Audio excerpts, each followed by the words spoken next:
Hey guys, tonight we were going to plunge into a story that's, well, not exactly safe for polite dinner conversation. You're stepping into the silky shadows of ancient palaces, between gold-leafed walls and beneath ceilings painted with stars, where sacred sex wasn't just whispered about, it was performed, honoured, and sometimes demanded. So before you get comfortable, take a moment to like the video and subscribe, but only if you genuinely enjoy what I do here. And hey, drop your city and time in the comments. Are you tuning in from Tokyo at 3 AM or lying in bed in Kansas at 9 PM, already regretting tomorrow morning? Either way, welcome. Now, dim the lights, maybe turn on a fan for that soft background hum, and let's ease into tonight's journey together. You're standing by the Nile, barefoot, with warm sand grinding gently between your toes. The river is lazy tonight, fat and slow, glowing copper in the moonlight. Around you, stone columns carved with the names of gods who demand more than prayers. In ancient Egypt, the pharaoh wasn't just a ruler, he was a god in flesh. And like any good god, he had duties. Taxes, yes. War, sure. But also, once a year, he had to fertilize the land, literally, publicly, symbolically. And depending on the period, very physically. Here's how it goes. You're the pharaoh and you've got a nation depending on your ability to, well, perform. Every year during the festival of Min, the god of fertility, you step into a temple surrounded by priests, priestesses, incense, and crowds of nobles holding back their awkward expressions. This isn't a night for mystery.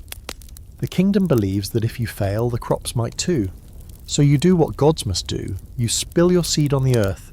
There's even speculation, still debated, that it wasn't always a solo act. Some scholars argue the ritual involved a ceremonial partner, possibly a high priestess acting as the goddess Isis or Hathor, symbolically receiving the divine essence of the king. Others say that's just modern people projecting fantasy onto old fragments. But then again, fragments are all we've got.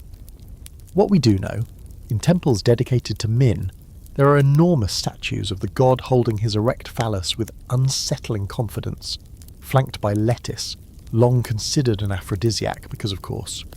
These statues weren't tucked away, they were right out in the open. Giant, proud and serious, the pharaoh during the festival would process toward the statue with reverence, chants ringing out, and at a key moment, depending on the period, he would either symbolically or physically ejaculate onto the soil to ensure Egypt's fertility.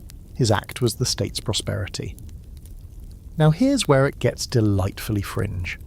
Some researchers believe that after the ceremonial act, the pharaoh might have been expected to engage in an actual sexual union with the high priestess representing Isis in a hidden chamber, while the temple vibrated with ritual music. Others go further, arguing that some pharaohs, especially during the Middle Kingdom, partook in extended erotic rites to mimic the god's own tangled love affairs. But these interpretations rely on sparse records, poetic hieroglyphs, and a heavy dose of imagination. Still, there's one text from the Pyramid Age where it suggests the union between king and goddess was will be heard through the veil, and that her cries please the Nile. Which doesn't sound metaphorical, does it? Here's a quirky fact to chew on. During the rule of Hatshepsut, Egypt's badass female pharaoh, it's unclear whether she performed the fertility ritual herself, designated a male stand-in, or symbolically took on both roles. Some claim she simply didn't need to. She presented herself as both king and queen, god and goddess. But imagine the court gossip. Did she perform the rite? Did she just say she did? Would anyone dare ask? Imagine you're a servant carrying fruit trays to the royal chamber during the festival. You'd probably keep your eyes on the floor, your ears closed and your job intact. Now here's where historians split hairs. Some believe the ritualized sex was always symbolic. Maybe an offering of seed, a sprinkle of sacred water, something safe for public viewing but not too NSF. Others think ancient cultures had a far blurrier line between performance and participation, between metaphor and mattress, in a society where magic sex and survival were all tangled together. Why wouldn't they believe a physical act could charm the rains? There's also the open question of how public these events truly were. Did they happen in temple courtyards, behind veils, with an audience of chosen priests and officials, or was it all theatre, with the real act happening quietly in a sacred room while the crowd cheered outside? No one agrees. The papyri are vague, and the temples were looted centuries ago, but the implication remains. Fertility was national business, and the pharaoh's libido? That was state policy, and if you're thinking this was a one-off for the really ancient pharaohs, or think again. As late as the Greco-Roman period, travellers described Egyptian fertility rites involving music, dance, and ecstatic rituals that would have made your average toga wearer blush. These were societies deeply in tune with the rhythms of life, where reproduction wasn't just biology, it was magic, and royalty were the conduits. Still, there's something eerie about imagining all this. You, standing in a golden chamber, the scent of lotus and myrrh soaking the air, a high priestess painted in divine symbols looking at you not as a man, but as a living god. There's pressure, there's expectation, there's no room for hesitation. You're not just you are Osiris reborn, you are the Nile's pulse, and yes, everyone is counting on you to climax at the right moment in the right way for the right crops. So when people say the pharaoh had absolute power, they forget that it came with certain performance obligations. We'll leave the Nile now, though its waters will ripple through everything to come. Because ancient Egypt wasn't the only civilization to turn royal sex into divine ritual. And next, we're heading a bit further east, where the gods were just as hungry, and the kings had even stranger ways of feeding them. You're waking up in a place that smells like dust and incense, with walls the colour of old clay and skies that never seem to cloud. This is Sumer, the cradle of civilization, where humans first got the brilliant idea to write stuff down. And some of the first things they wrote were about gods, kings, and sex. Of course, because even 5,000 years ago, people knew that if you're going to bother chiselling something into stone, it better be juicy. Tonight, you're not just anyone. You're the King of Uruk, a living link between the mortal and the divine. And this isn't just any night. It's the sacred marriage festival.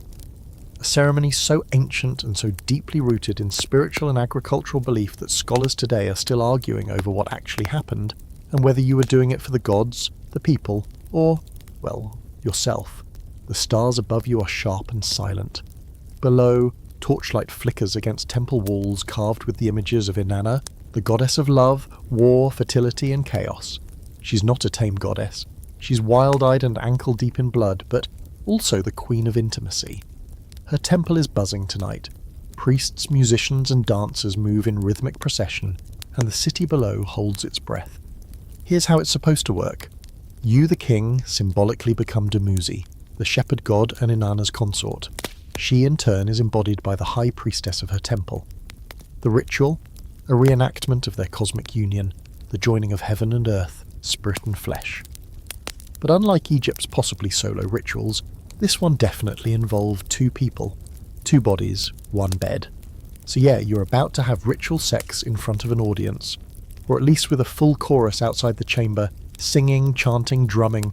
And while that might sound awkward, in your time this is a holy act. Not scandalous, not optional. You're not just making love, you're renewing the land, fertilizing the soil with your passion, and keeping the favour of the gods intact for another year. No pressure. Historical fact, the sacred marriage rite, called hieros gamos, was described in temple hymns and royal inscriptions. One hymn from a Sumerian high priestess, Enheduanna, the first named author in human history, details the divine longing of Inanna and the ecstatic embrace of Dumuzi. The lines aren't subtle. There's talk of honey on thighs, of milk, of waiting mouths. If you were hoping this was all metaphor, it is not. And here's the quirky part. There's strong evidence that during this ritual the entire city partied along with you. Think, public feasting, drinking, dancing, and possibly citywide hookups in honour of the royal act. Some even suggest that temple priestesses, called Naditu, offered themselves ritually to worshippers as part of the celebration. Whether that was sacred prostitution, symbolic service, or just the world's oldest after-party, depends on which scholar you ask. Now, let's peek behind the curtain of scholarly debate. Some historians argue that the sexual act between the king and high priestess was purely symbolic, a scripted liturgy performed behind veils, with wine and poetry but no actual flesh involved. Others say nope. It was a full physical union, complete with ceremonial garments, divine recitations, and all the sacred noises that come with such things. A third group suggests that it varied by time and kingdom. In earlier Sumerian periods, the act was likely real. By the time Babylon took over, it had become more about recitation than recreation. But back to you. You're in a chamber scented with cedar and myrrh.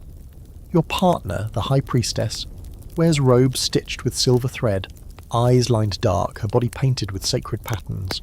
You kneel, You recite the ritual phrases. She responds with her own, and then, guided by the stars and the waiting drums, the act begins. It's not private, not intimate in the modern sense. It's performative, sacred, and deeply believed to matter, because if you don't do this, if the gods aren't pleased, there might be drought, war, famine. So your climax, it's for the people, literally. Let's also be real here. While the ceremony was sacred, it was also deeply political. Your ability to please the goddess reflected your worth as a ruler. Some kings even wrote poems about it afterward, verses boasting of their prowess, their spiritual power, their royal staff of office. One Akkadian king basically said, "I did the thing, the goddess loved it, and now the barley will grow tall." Modest, not really. But effective? Well, the barley did grow. There's even a fringe theory that during times of crisis, like bad harvests or enemy threats, the king might undergo the ritual more than once a year. Just to be safe. Some extreme cases even whisper about substitution. If a king couldn't perform, a ritual stand-in might be chosen. That's right. You could be a random citizen selected to play God for a night. Amazing luck or terrifying responsibility? Probably both. Another odd twist.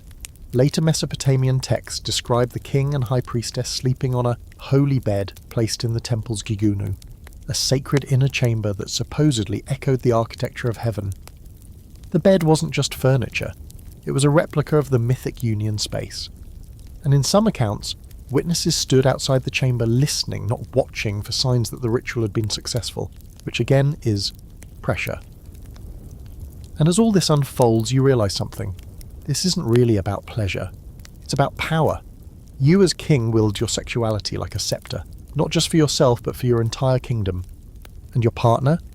She holds divine femininity like a theme, guiding the process, reciting the lines, and literally channeling Inanna into your arms. Together, you're not two people anymore, you're myth, made flesh. When dawn breaks, you emerge from the temple. The crowds roar, musicians play, offerings are burned. Somewhere, someone uncorks a very old jug of beer. You did it. The goddess is pleased. The earth hopefully will be too. But here's the kicker. This tradition didn't vanish with Sumer. It echoed forward into Babylon, into Assyria, and possibly even into early biblical traditions. The idea that sacred sex could keep the world turning, that lingered. And next, we're heading to a place where that idea took on an even more sensual flavour. Bring your inner mystic and a deep breath, because next stop, India's tantric kings and the strange sensual blend of religion and royalty that might just make you blush. You're somewhere between incense smoke and sandalwood dreams now, drifting into the warm haze of ancient India. The air is thick with the scent of jasmine, and distant temple bells chime like soft echoes of time itself. In the flickering half-light of oil lamps, you're not just a ruler, you're a god reborn again and again in rhythm with the cosmos. And tonight, in a chamber carved from red sandstone and draped with embroidered silks, you're about to discover that pleasure isn't a sin here. It's a sacred pathway, a cosmic obligation, a divine technology. Welcome to the world of tantric kingship, where sex isn't just permitted, it's encouraged, required even. Not in secret backrooms, but in ritualized, choreographed, highly philosophical ceremonies that aim to unite the individual with the infinite. Think less scandal, more spiritual engineering. And as usual, your libido is a matter of state interest. Tantra, as a spiritual system, is famously misunderstood. In the West, it is often reduced to dimly lit spiritual massage retreats and vaguely creepy self-help books. But here, in ancient India, particularly during the Gupta and later medieval periods, it's a serious esoteric practice, written in coded texts, passed down orally, and performed with such precision it could rival any royal coronation. And yes, in some streams of Tantra, the king took part in sexual rituals designed to awaken Kundalini, a serpent-like energy that coils at the base of the spine and, when roused, unlocks divine consciousness. But don't get ahead of yourself. First, you've got to prepare. This isn't some quick affair, it involves purification, fasting, breathwork and mantras. You've been chanting for hours, drinking a mixture of clarified butter and sacred herbs, and now you're finally ready. Your partner isn't just any woman. She's a Shakti, a living embodiment of the goddess energy, trained in ritual, movement and sacred intent. She's not your consort, not your concubine. She's your mirror and your portal. You lie together in a sacred mandala, traced on the floor in powdered dyes and flower petals. Around you, a circle of priests hums low vibrations, maintaining the energy of the space. Every breath is coordinated, every movement a step in a cosmic dance. The act itself is controlled, often deliberately drawn out to maintain heightened awareness. This isn't about losing yourself in pleasure, it's about holding the moment between pleasure and transcendence until your mind, body, and spirit collapse into one long, shivering unity with the divine. That's the theory anyway. The historical record gets hazy here, partly because tantric texts were often deliberately obscure, written in riddles to keep casual readers out. But there are court accounts and royal treatises that describe kings undergoing ritual sexual initiations with trained female adepts. These rites were not for everyone. They were reserved for those believed capable of containing divine power without going mad.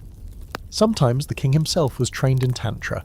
In other cases, the priesthood orchestrated the entire event, guiding him like a human lightning rod through layers of existence. Here's the historical anchor, the Kaula and Vamachera.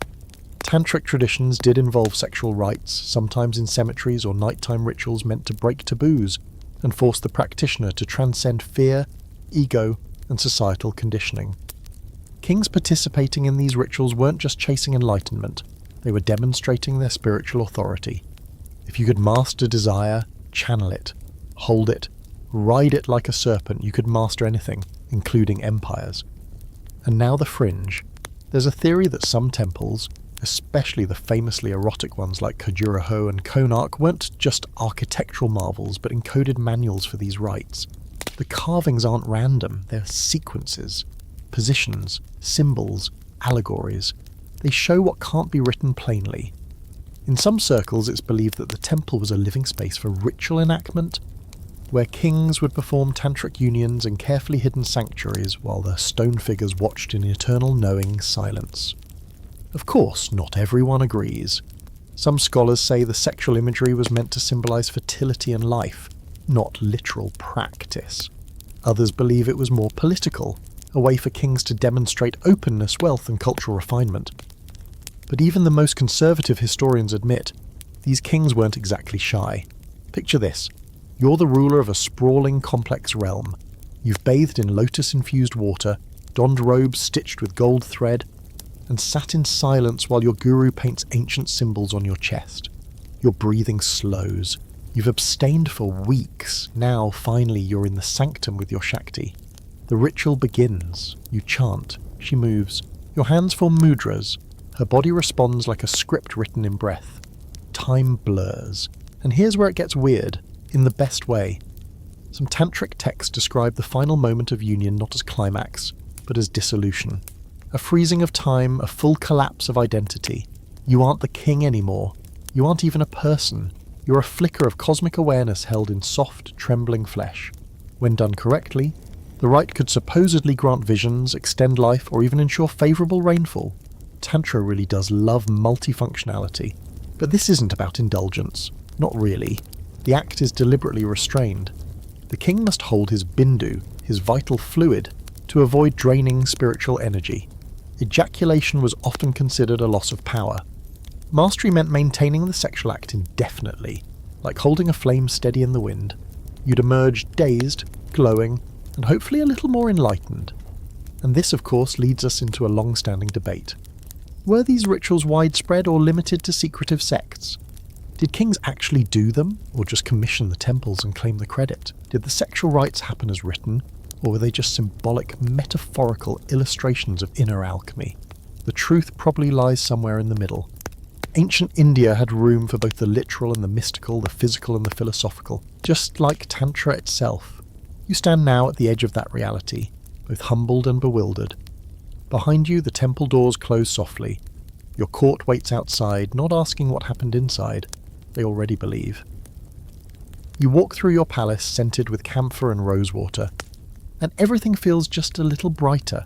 Not because you had sex, but because, according to your tradition, you touched the infinite and lived.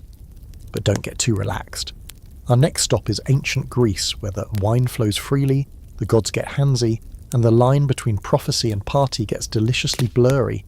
There's an oracle waiting for you, probably naked, and she's got a message, but you're going to have to earn it. Now you're breathing in cool Mediterranean air, somewhere between the rolling hills of Mount Parnassus and a flickering torchlit courtyard, where music hums like bees in your bones and the scent of crushed grapes hangs heavy in the air. Ancient Greece, land of gods with too much time on their hands and humans trying desperately to keep up. Here, sex isn't just a bodily act, it's divine theatre, philosophical metaphor, and sometimes wild ceremonial chaos. You're about to enter the temples where prophecy, possession, and pleasure danced in a smoky haze, and the gods weren't shy about watching. Tonight your destination is Delphi. Yes, that Delphi, home to the oracle, the Pythia, and enough sacred fumes to make your head spin in more ways than one. But we're not going to stay in the usual tourist spots. You're slipping into the inner sanctum behind the curtains of official religion, into the mystery cults and secret rites that history didn't just forget, it deliberately tried to bury. First, let's get this straight. Greece wasn't some prudish society politely averting its eyes. The Greeks wrote erotic poetry, sculpted sensual gods, and thought it perfectly reasonable that Zeus couldn't keep it in his toga. But what we're diving into tonight is different. This isn't just about sex, it's ritual, it's symbolic, and it's often weirdly violent, deeply emotional, or just deeply weird. Let's start with Dionysus, the god of wine, madness, theatre, and ecstasy. You don't worship Dionysus by sitting quietly in a pew. You dance, you drink, you strip, you scream, you let go of every single rule society ever taught you.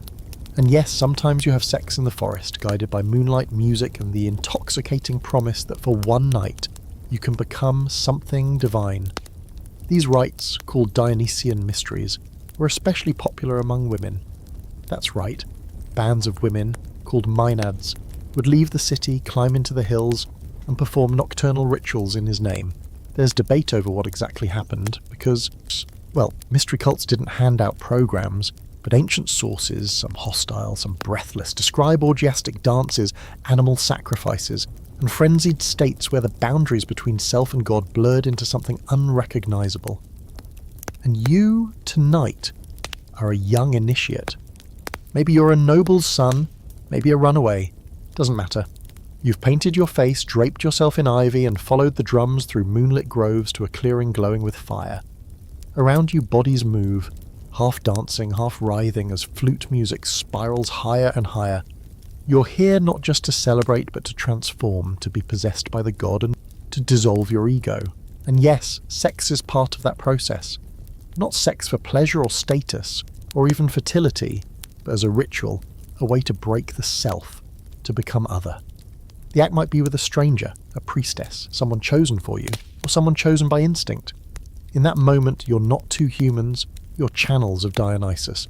At least that's the idea. If that sounds cultish, that's because it sort of is. But in the Greek world, cult didn't mean creepy. It meant deeply sacred, set apart, secret. Historically, there's evidence that some of these rites were wildly transgressive on purpose. They inverted norms. Men wore women's clothing, women shouted like warriors, slaves danced like kings. And in the chaos, participants let go of identity, shame, and fear. The sexual element wasn't about debauchery, it was about transcendence. Of course, not every night ended with a gentle walk home. Some tales speak of deaths, of sacrifices, of torn animals and blacked out memories. Whether these are exaggerations or historical truth, that's still debated. Now, let's bring in the oracle. Delphi is where Apollo's priestess, the Pythia, would inhale fumes, enter a trance, and deliver divine messages. But not all prophecies came through polite Q&A sessions. Some scholars argue that Delphi had its own mystery cults beneath the polished marble, a layer of secret rites that combined altered states, ecstatic movement, and yes, ritualized intimacy. There are temple fragments and hymn inscriptions that suggest initiates underwent katabasis, a symbolic descent into death, followed by rebirth, often marked by anyone with a priestess or sacred consort. One fringe theory proposes that during certain seasonal festivals, initiates were led blindfolded into underground chambers where they engaged in sexual rites not knowing who or what awaited them. The idea? Strip the ego, kill the self, let the divine in. It's speculative, yes, but tantalizingly supported by the scattered poetic references and vague inscriptions about entering the god's womb or passing through the mouth of the goddess. You'd think Socrates would have had something to say about all this, and he did. Sort of. He described love, in Symposium, as a ladder to the divine, where physical desire was the first rung. You start by admiring a beautiful body, then multiple bodies, then beauty itself, until your soul is consumed by cosmic love. So yes, in the Greek worldview, sex could literally be a spiritual practice. Or a philosophical one, or both, depending on who was watching. Here's your historical anchor. The Eleusinian Mysteries, the most famous Greek secret cult, were known to include a symbolic death and rebirth, probably with fertility symbolism. Some even claim the final rite involved a sacred marriage between a priest and priestess, enacting Persephone's return from the underworld. But again, no one agrees on the details. Why? Because initiates were sworn to secrecy under penalty of death. That's how seriously they took the worst stuff. Your quirky fact for the night? The Greek word orgia, from which we get orgy, didn't originally mean what it does today. It referred to secret rites, especially those involving Dionysus. So when your great-uncle rants about ancient orgies, he might be accidentally quoting theology. By the time the Romans show up, these Greek rituals get watered down, parodied, or outlawed. But their core survives, barely, in the whispers of late antique texts and the sensual sculpture that still lingers in forgotten temples. And as you step out of the sacred grove, the stars above don't look quite the same. You feel a little undone, a little more porous. As if part of you still belongs to that god with wine-stained lips and golden eyes. But don't get too comfortable. Because if you thought the Greeks were wild, wait until we hit Rome. Their sacred rituals came with consequences, especially for those who broke the rules. And when the word virgin is more legal status than lifestyle choice, the punishment for slipping up can get medieval, or at least dramatically theatrical. We're heading to the Vestal Virgins next. Prepare yourself. There's no sacred marriage this time, only vows, surveillance, and a terrifying fate if you make one wrong move. You open your eyes in a city that smells like crushed olives, burnt offerings, and a little too much ambition. This is ancient Rome, imperial, immaculate, and obsessed with control. Here, law is God, and ritual is law. Nothing is casual, least of all sex. You're walking down a marble street toward a round white temple near the Roman Forum, a space so sacred even emperors tread lightly. You pass soldiers, priests, traders, all pretending they aren't glancing over. Because today something's going wrong inside the Temple of Vesta, and no one dares say it out loud.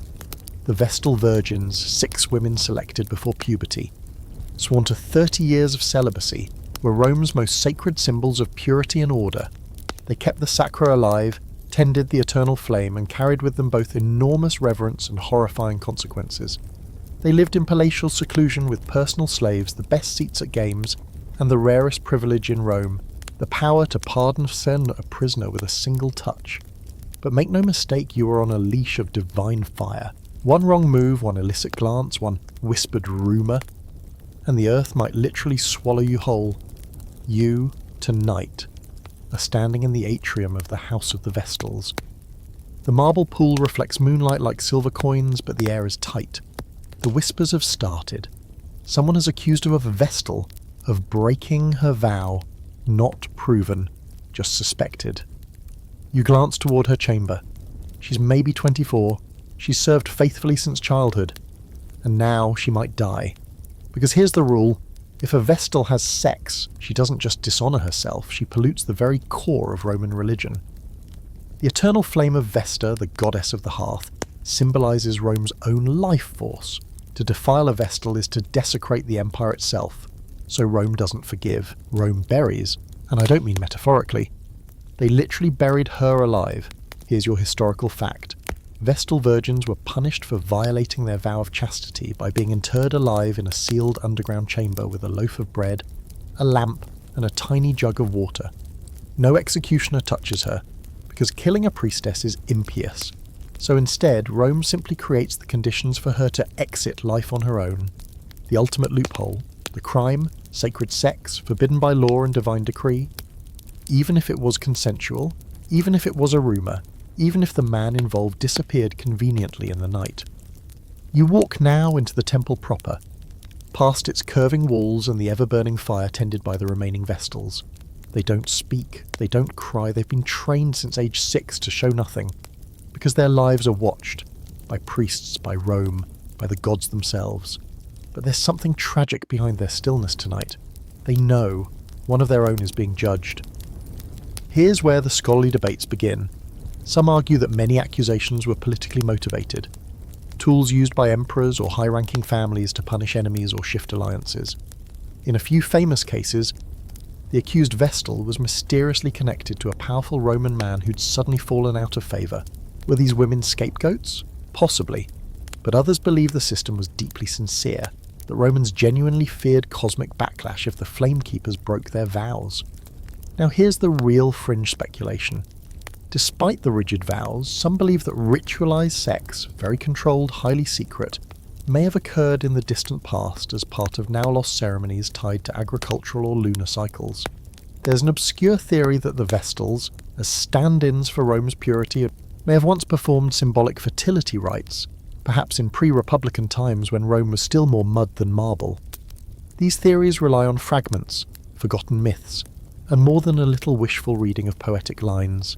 But imagine it, a city where purity and power overlap so tightly that even sacred sex must be erased from official memory. You sit now in the audience of a rare trial.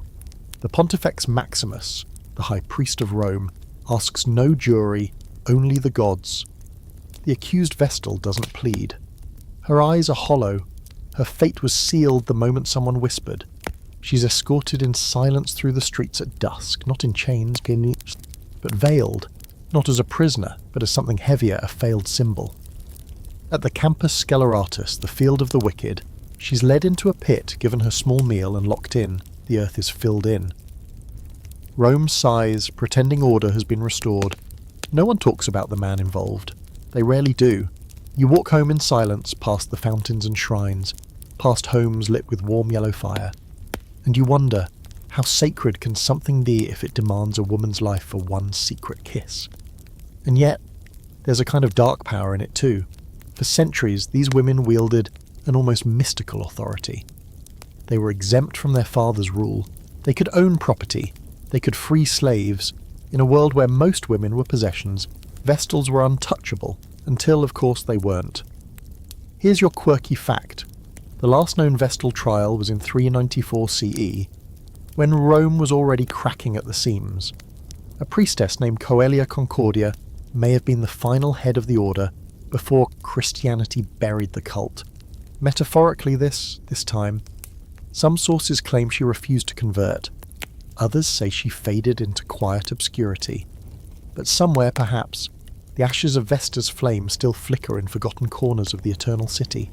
And now, as you look back on this strange intersection of sex, power, and purity, you realize something else. Forbidden sex wasn't always about desire. Sometimes it was about control, about who was allowed to love and when and why, about who could be touched and who could be destroyed. But you'll have to sit with that later, because we're sailing south soon to a palace dripping in gold and secrets, where sex becomes both performance and politics. Cleopatra is waiting, and she doesn't play by Roman rules, or any rules really. Bring your eyeliner. You're going to need it.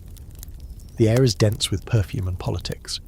You're standing on a polished alabaster floor, cooled by servants waving palm fans, in a palace that gleams like a jewellery box, cracked open under the Egyptian sun. Outside, the Nile snakes along lazily, its waters catching the amber light of early evening. But inside is where the real power moves are happening. And none are quite as dangerously beautiful or maddeningly strategic as the woman reclined across from you, draped in silken legend, Cleopatra Sphinx. Tonight, you're not just any noble, you're one of her inner circle. You've seen the public Cleopatra, the queen, the linguist, the naval strategist. But you've also heard whispers of the private Cleopatra, the priestess of Isis, the mistress of ritual seduction. And you're about to discover that for her, sex wasn't just about pleasure or politics. It was theatre. It was religion. It was a tool so sharp it could cut through empires.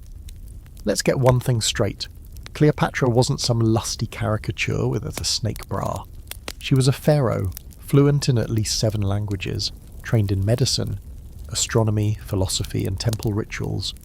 And yet somehow her name still echoes through time, soaked in innuendo. Was she seductive?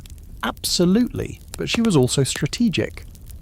Every gesture was calculated, every encounter shaped by centuries of dynastic magic, especially the secret ones. The Ptolemies, her Greek in origin family line, had ruled Egypt for nearly 300 years by her time, and they were deeply invested in maintaining their image as living gods. Cleopatra, as the reigning monarch, wasn't just a queen, she was the earthly embodiment of Isis, the mother goddess of fertility, magic, and rebirth. And in some temple traditions, the goddess didn't just bless her worshippers, she received them through ritual union. So here's the speculation. Some scholars believe that Cleopatra, as high priestess of Isis, may have participated in ceremonial sex rituals designed to mirror divine union. She wouldn't have been the first. Ancient Egyptian traditions often included sacred sexuality as a tool for magic and renewal. These rites, usually performed privately in temples, were less about physical gratification and more about channeling divine energy, a reenactment of the myth where Isis brings her dead husband Osiris back to life through magical intimacy. The act wasn't about lust, it was about resurrection. Now here's your historical anchor. Cleopatra took her divine role extremely seriously. She styled herself not just in Isis's symbols, but actually as Isis in public processions. She restored temples, funded priesthoods, and was portrayed in ritual art as directly communing with the gods. There's strong evidence that she was a regular celebrant in mysteries held at the Dendera temple complex, where Isis was worshipped in moonlit ceremonies involving music, incense, and possibly some very esoteric bodywork, but let's not ignore the personal angle. Cleopatra knew how to perform seduction as ritual. Her first major political lover, Julius Caesar, was drawn not just to her intellect, but to her theatrical presentation of herself as a goddess queen. According to legend, and it's a good one, she had herself rolled into a carpet and delivered to Caesar's private chambers. When unrolled, she appeared in nothing but golden jewellery, perfumed, painted, and smiling. It worked. He was enthralled. Rome was scandalised. Egypt called it diplomacy. The same happened later with Mark Antony, but this time Cleopatra upped the ante. When they first met, she sailed up the river to meet him on a barge of gold dressed as Aphrodite, the Greek counterpart to Isis, surrounded by flute players and boys fanning her with peacock feathers. Fish reportedly jumped out of the water to get a better look. Antony, famously self-indulgent and theatrical himself, fell hard. But their connection wasn't just tabloid fodder, it was a reenactment of sacred myth. Antony played the role of Dionysus, god of ecstasy and divine madness, to her Aphrodite. Their romance wasn't just personal, it was performance art on a civilizational scale. Here's a particularly quirky theory. Cleopatra and Antony may have created their own cult within Alexandria, a fusion of Dionysian and Isiac rites, complete with private ceremonies and erotic theatre, designed to blend political allegiance with religious awe. There are mentions in Plutarch and later Roman sources of wild banquets, masked balls, and midnight rituals where Cleopatra presided not as hostess, but as goddess. Of course, these accounts are coloured by Roman propaganda. After their defeat, Octavian, later Augustus, needed to destroy not just their military credibility, but their mystique. So he spun them as hedonists, drunk on perfume and lust, more interested in orgies than order. But when you peel back the bias, what remains is a woman who wielded her sexuality like a priestess wields incense, ceremonially, strategically, and with devastating precision. But here's the debate. Was Cleopatra genuinely participating in temple sex rites, or simply borrowing their aesthetic for political theatre? Some argue that the rituals were symbolic, that no actual intercourse occurred, just elaborate reenactments. Others, particularly fringe Egyptologists, believe she revived ancient fertility rites in private, choosing select lovers, perhaps even priests, to fulfill the role of Osiris to her Isis. These unions, if they happened, weren't documented. Too dangerous, too intimate, too powerful. Imagine it now. You're in a moonlit sanctuary, pillars casting long shadows over the lotus-carved walls. Cleopatra stands at the altar, body painted in oils, gold threading catching candlelight. A chant begins. You are not yourself, you are Osiris. She walks toward you, not as queen, but as goddess. The rite begins not with a kiss, but a whispered invocation. Each movement is precise, each breath matters. When your bodies finally meet, the world is supposed to be reborn. But no one outside that chamber will ever confirm it happened. That's the thing about sacred sex. It's meant to be felt, not proven. And here's your last flicker of mystery. After her death, the Roman Empire banned many Egyptian rites, especially those associated with Isis and fertility. Her temples were shuttered, her cult suppressed, but the rituals, they didn't die. They just slipped underground into Gnostic sects, into esoteric Roman cults, into whispered traditions passed hand to hand through the centuries. So you leave Cleopatra's palace tonight not just with the memory of gold and incense, but with the echo of a ritual so old, even the gods blush to remember it. And as you step back into the dry heat of Alexandria, you realise, for some queens, seduction is a sacrament, and every touch is written in myth. Now gather your robes and steady your breath, because we're heading east again, into the walled splendour of Imperial China, where the emperor's bedroom was both a calendar and a laboratory. And the concubines? They were more than pleasure. They were alchemy. The corridors are hushed, but not quiet. Silk slippers whisper across polished floors, and somewhere in the distance a chime rings out like a drop of water echoing through a canyon. Welcome to the Forbidden City, where power is absolute but never casual.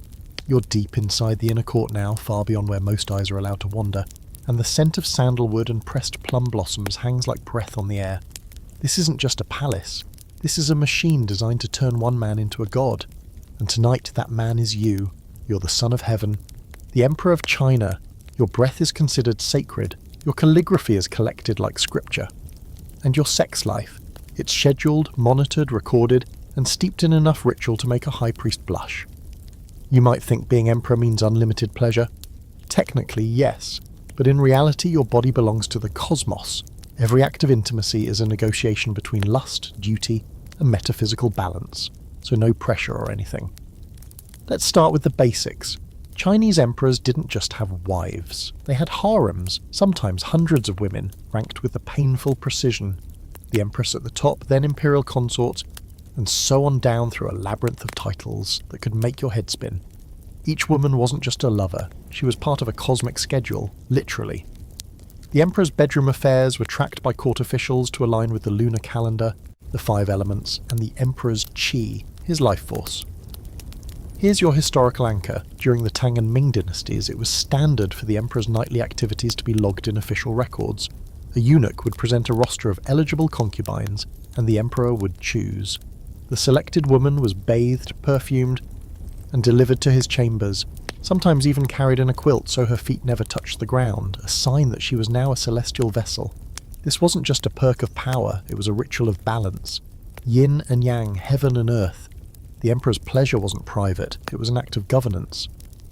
Now here comes the weirdly specific part. There were rules, a lot of rules. The emperor was supposed to rotate his attention among concubines to avoid overdrawing energy from a single partner.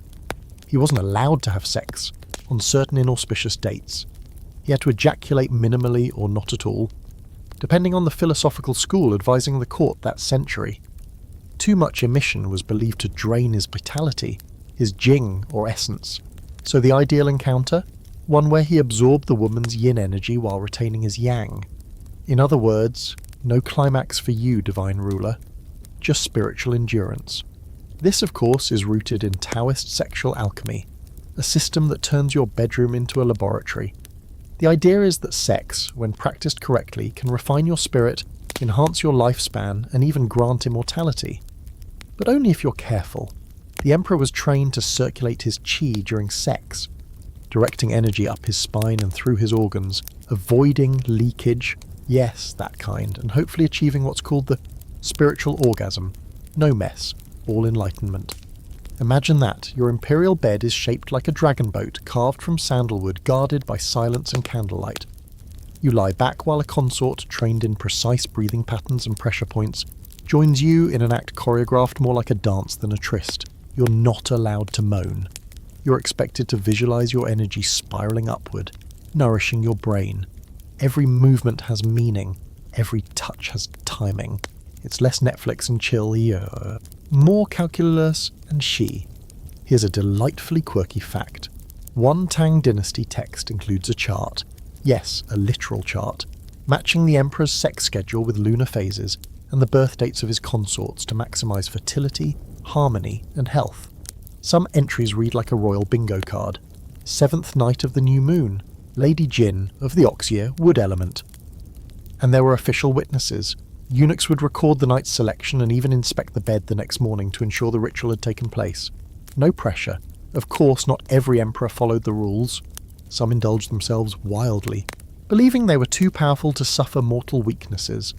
Emperor Wu of the Han Dynasty, for instance, was so obsessed with preserving his sexual vitality that he ingested potions made from mercury and other highly questionable ingredients. Spoiler, it didn't go well. But the belief persisted. If you could just harness the right sexual techniques, you could live forever. Here's where scholarly debate splits wide open. Some argue that these rituals were more myth than practice, that most emperors weren't doing nightly chi gymnastics, but just following a courtly tradition for appearances. Others claim that certain emperors, especially in the early Taoist-influenced dynasties, were deeply invested in sexual alchemy, training with Taoist masters and even maintaining manuals of intimate techniques. A few such texts survive today, disguised as medical treatises or philosophical works, books filled with diagrams of positions, breathing methods, and arcane suggestions like reverse inhalation to capture the dew of immortality. And yet, behind all the theory and choreography, something deeper lurks. The emperor, despite his power, was often a prisoner of ritual. His sex life wasn't his own. It was the state's. If a favoured concubine became pregnant, political alliances shifted. If the empress remained childless, rival factions stirred. If he favoured one woman too often, accusations flew that she was bewitching him. In a world so obsessed with order, even desire had to be policed. Now, imagine you're lying in the quiet aftermath of such a night. No cuddling, no pillow talk. The woman is gone before dawn. The eunuchs return, parchment in hand. A tally is made. Tomorrow, another name, another ritual, another attempt to balance heaven and earth with your body as the axis. And yet, beneath all the control and scheduling, there's a strange kind of intimacy to it all. These weren't meaningless encounters. They were moments charged with belief, shaped by ancient philosophies that saw sex not as sin, but as science. A ritual as sacred as prayer, as demanding as war.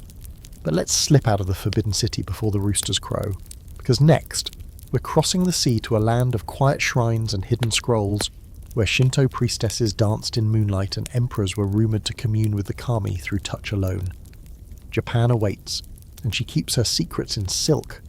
The fog creeps in slow over the curved roofs and pine-covered hills, softening the lantern glow along a winding garden path. You're in ancient Japan now, somewhere between the shrouded mists of myth and the scrolls of carefully documented imperial rites. The trees rustle with secrets, and every sound seems deliberate, controlled, ritualistic, almost sacred.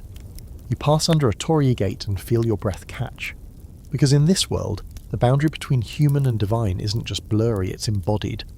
And tonight, you're about to discover how Japan's emperors once used sacred sex to communicate with the gods. This isn't your average palace visit. You're stepping into a forgotten corridor of Shinto, Japan's indigenous spiritual tradition. Here, there's no single holy book, no thunderous commandments. Instead, there are kami, spiritual beings that inhabit rivers, trees, storms, foxes, and occasionally human bodies. And when those kami want to be honoured, they don't demand sacrifice. Sometimes they ask for intimacy. You've arrived at a secluded shrine known only to a few, not the grand temples of Kyoto or Nara, but something older, wilder, barely documented. The kind of place only whispered about in court poetry and passed down through family lineages as a hidden rite. A Miko, the shrine maiden, waits just inside. She's not a geisha, not a courtesan, she's a spiritual vessel, trained in dance, chant, and possibly possession. According to fringe scholarship, some Shinto priestesses engaged in kagura, a sacred performance involving slow hypnotic movement meant to invite the kami into their bodies. These dances were the prelude to something even more mysterious, divine coupling. A man, sometimes an emperor, sometimes a designated noble, would be chosen to complete the ritual. The act wasn't personal, it was spiritual.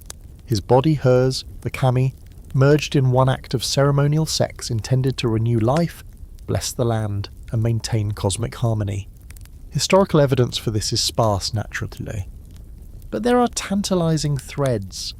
In early Japanese texts like the Kojiki and Nihon Shoki, we hear of the sun goddess Amaterasu and her brother Susanoo, performing ritual acts that symbolically mirror sexual union to bring order out of chaos.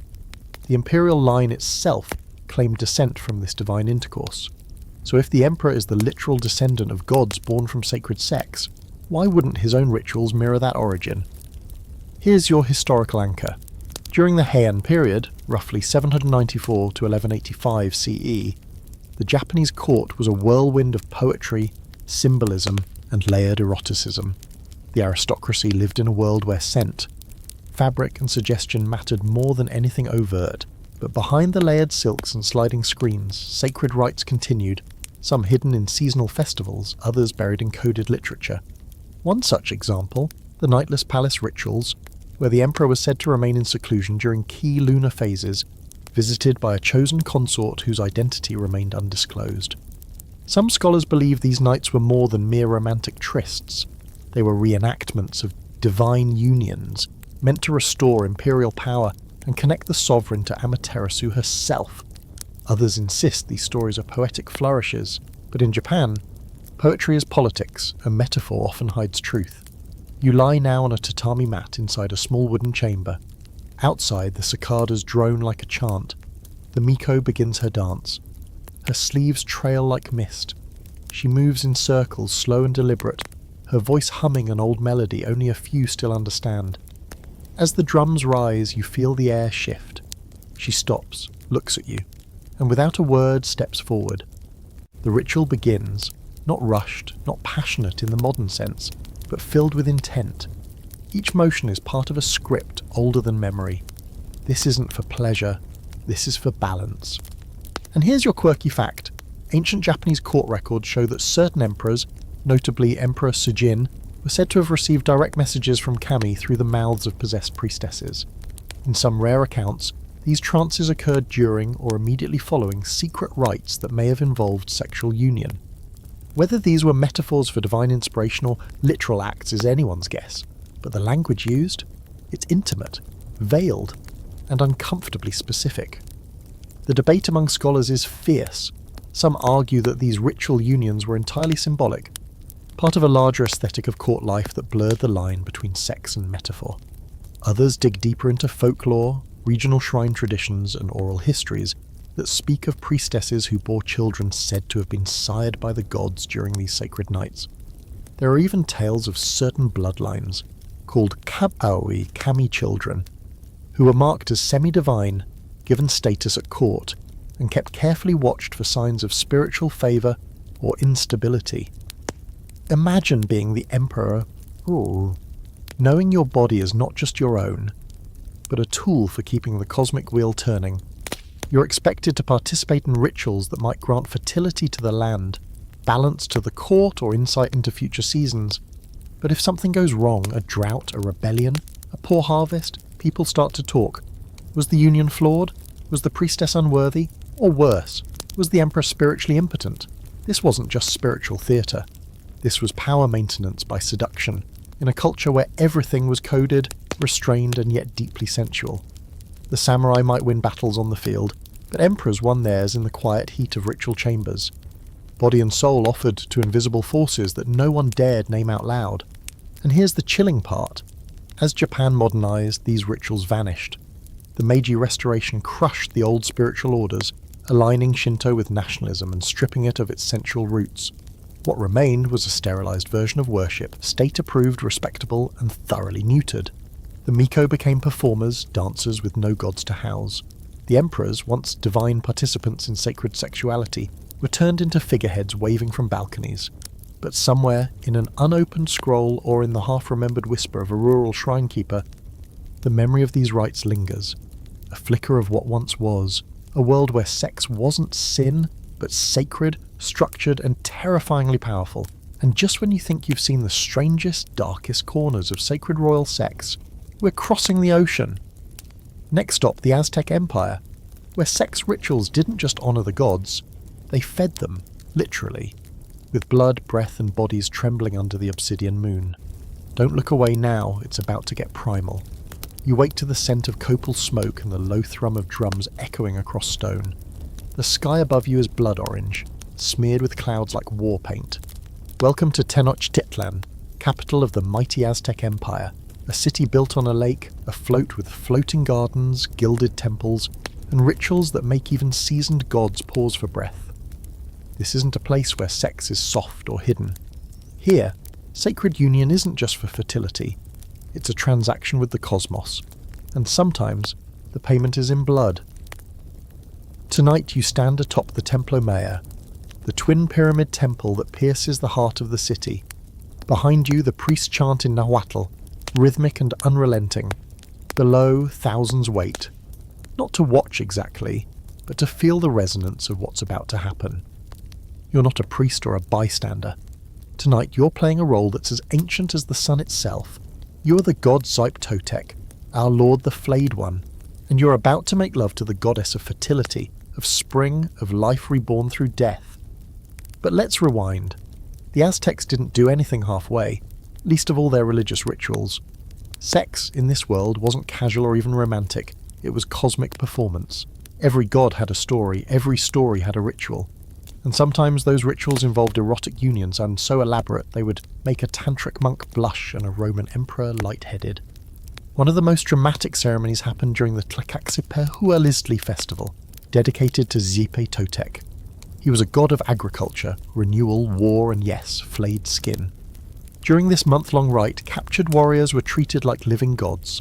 For days they were honoured, dressed in feathers and gold, fed delicacies, and given partners, sacred women, often temple priestesses, trained not just in pleasure but in the spiritual choreography of divine reenactment. The selected man, the Teixeitl or god impersonator, would engage in ritualized sex with one or more women in private chambers below the temple. These weren't romantic pairings, they were scripts, meticulously followed and symbolically rich. Every movement mimicked a myth, every climax aligned with the agricultural cycles. One union might represent the sowing of seed into the earth, another, the fusion of sun and moon, and when it was over, the man was sacrificed, his skin worn by priests in a shocking display of renewal and power. Here's your historical anchor. Aztec codices, pictorial manuscripts like the Codex Borgia and Florentine Codex, document festivals where sex and sacrifice were intertwined. The Teixeitl system was central to their religious life. And while the sacrificial aspect has been more thoroughly studied, because, flaying, the intimate erotic rituals leading up to it are referenced in poetic fragments and accounts from early Spanish missionaries who were both horrified and vaguely fascinated. One such fragment speaks of the sacred flower woman who joins with the god, and from her joy, the maize is born. That's not metaphor, that's ritual. A sexual union meant to fertilize not just the land, but the very bones of the empire. These rites weren't dirty secrets. They were cosmic obligations. Sex, in this context, just wasn't for pleasure. It was a sacrifice of ego, a dissolving of the self into the divine drama. Now for your quirky fact, in some lesser-known Aztec festivals, pulque, a fermented alcoholic drink made from maguey, was consumed in large amounts by the ritual participants, but only during sanctioned ceremonies. Why? Because drunken sex was believed to open a portal between worlds. The gods, it was said, preferred their humans disoriented, vulnerable, dripping in symbolism. Of course, outside these rituals, intoxicated sexual behaviour was harshly punished. But within the sacred calendar, it was not only accepted, it was prescribed. Here's where scholarly debate rages like a bonfire. How literal were these sexual rites? Some historians argue that the erotic elements were symbolic or allegorical, meant to be enacted through song, dance and gesture, not intercourse. Others, drawing from Spanish accounts and surviving indigenous texts, insist the unions were real, physical and regulated. The truth is, like so much of Aztec ritual life, the erotic was fused with the violent, the spiritual with the visceral. In a culture where sacrifice was daily, and the heart was both literal and poetic, separating metaphor from flesh is complicated. You're back in that temple chamber now. The walls are painted with red spirals and jaguar motifs. Your partner wears nothing but a mask and a necklace of jade beads. She doesn't speak, she moves toward you like she's heard this story before. Because she has. It's been passed down, woman to woman, priestess to priestess. The script is ancient, but tonight it's yours. You lie together on a woven mat, body against body, as chants rise from below. She moves in time with the drums. Her hands trace symbols across your chest, not with ink, but with intention. This isn't lust, it's remembrance. You're not two people, you're creation, you're the seed, the storm, the sacrifice. Afterward, you dress in feathers. You wear the gold mask of Xipe Totec. You ascend the temple steps, heart pounding, not from fear but from ritual rhythm. You know what comes next. The city waits. The sun is rising. You raise your arms. The priest steps forward. And when the blade flashes, you do not scream. You smile. Because you are a god tonight. And gods in the Aztec world don't die. They feed. Now breathe gently. We're leaving the blood-stained stones of Tenochtitlan behind and climbing into the Andes. The Inca Empire awaits, quieter, colder, but no less devoted to sacred power and divine flesh.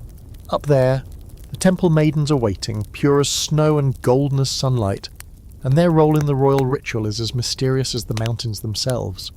The air is thin now, crisp and clean, scented with snowmelt and burning herbs. You're high in the Andes, walking along stone paths carved into the spine of the earth. Below you, terraced fields ripple down the mountainside like green staircases. Above, the sky stretches impossibly wide, raw and sacred. You've entered the heart of the Inca Empire, where stone fits so perfectly it defies time, and the power of the gods flows through every mountain peak, every sip of chicha, and every touch of royal flesh. Here, sex is not loud. It isn't surrounded by baroque temples or shouted from rooftops. It's hidden in ritual, wrapped in silence, observed in cycles, and yet, just like in Egypt, in India, and Tenochtitlan, it pulses at the centre of power. In Inca society, intimacy wasn't just personal, it was political, religious, and written into the bones of the empire. You're standing now outside the Aclahuasi, the house of the chosen women. From the outside it looks modest, almost austere. But step through the carved doorway, and you're suddenly inside a world apart. Golden pun bowls, fine woolen tunics, sacred weavings. The air smells of coca leaves and sun-warmed stone, and everywhere, young women, dozens of them, moving in quiet efficiency, heads bowed, voices low. These are the Asi Elela, often called the Virgins of the Sun. But that phrase barely scratches the surface. Chosen at a young age, sometimes as young as 10, Aklala were brought to Cusco or other major cities to be trained in ritual duties. Some were taught to weave, cook and brew chicha for festivals. Others were trained for higher roles, sacred roles. A select few became the literal brides of the sun god Inti, sworn to celibacy for life, but others were kept aside for something far more personal. Because when you are the Sapa Inca, the divine ruler of this vast mountain empire, your body is considered the living embodiment of Inti himself. You don't just rule, you shine, and like the sun, you must periodically bless the land, the people, and yes, a chosen woman, with your sacred presence. It's here the blurry lines begin. Some Asile were gifted to noble families as wives, a political tool, yes, but also a way to extend divine favour. Others were ritually paired with the Sapa Inca himself in ceremonies that most scholars agree involved some form of sexual union. But it wasn't a romantic affair, it was a state ritual, a calendar event, a renewal of the cosmic contract. Imagine the scene. You, as emperor, have fasted for 3 days. You've climbed the stone steps to a high-altitude sanctuary, perhaps Machu Picchu or the Temple of the Sun in Cusco. Priests wait in silence. Incense curls in slow spirals toward the heavens. The chosen woman, an Akala of perfect lineage and training, kneels before you dressed in the finest white llama wool hair braided with gold threads. She does not speak, neither do you. The rite begins with offerings, corn, feathers, a llama's breath, and then continues wordless into flesh. It's not about desire, it's about duty. The union is a stand-in for the marriage of the sun and the earth, Inti and Pachamama. Your body represents fire, hers fertile soil. The act itself is believed to bless the crops, the rivers, and the empire's future. And afterward, the woman may remain in the temple, elevated now to sacred status. Or in some cases, she disappears, sent to another temple, or even sacrificed, her body buried high on a mountain peak, forever frozen in divine service. Here's your historical anchor. Incan Capacocha ceremonies involved selecting perfect children and adolescents, often a siile, for ritual sacrifice. While many of these sacrifices were non-sexual, some scholars argue that certain girls may have first served in ritual unions with the Sapa Inca before being offered to the gods. It's a deeply uncomfortable truth wrapped in the logic of sacred power. To modern minds, this reads as horrifying, but to the Inca it was the highest honour. And here's your quirky fact: the Inca kept detailed records, but not with writing. Instead, they used quipu, knotted strings that recorded census data, tax info, and possibly even ceremonial schedules. Some archaeologists speculate that specific quipu strands may have been used to track ritual unions, logging when, where, and with whom the Sapa Inca enacted his divine duties, a string of knots representing an intimate history of the empire, readable only by trained eyes. There's fierce debate among scholars about how often these unions occurred, and how much the XLAA understood or consented. Some argue these women were priestesses, fully aware of their role and honoured in it. Others see it as ritualised exploitation under the sheen of religious duty. The truth, as always, is likely tangled. A little of both. In a society that saw no hard divide between spiritual and political, such rituals were simply part of the structure, unquestioned, undisturbed. You now step out of the Aklahuasi, heart heavy. Behind you, the chosen women return to their silent work. Somewhere a new girl is being selected. Somewhere else a priest knots a quipu string. And above it all the sun burns down, not judging, not watching, just illuminating. Because in the Inca world the gods didn't hide from sex. They lived in it, moved through it, demanded it. And when the Sapa Inca took a woman's hand in ritual union, it wasn't about her or him, it was about keeping the sky from falling. We descend the mountains now, leaving golden temples behind, and cross the sea into scripture-laced lands where kings built palaces not just of stone but of song, shadow, and secret longing. The next chapter is biblical, literally, and the kings we meet there don't just chase wisdom, they chase women, dreams, and sometimes the divine itself. Prepare yourself, Solomon awaits, and so does a 1,000-night bed. The air is thick with myrrh and something older, dust, time, longing. You're in ancient Jerusalem now, perched atop one of its many rooftops where the breeze carries prayers, rumours, and the restless energy of a kingdom trying to live up to its own prophecy. Below, golden sunlight strikes temple walls and glints off copper rooftops. Up ahead, a palace unlike any other, built by a man whose name still drips with myth. Solomon, son of David, king of Israel and collector of, well, everything including wives.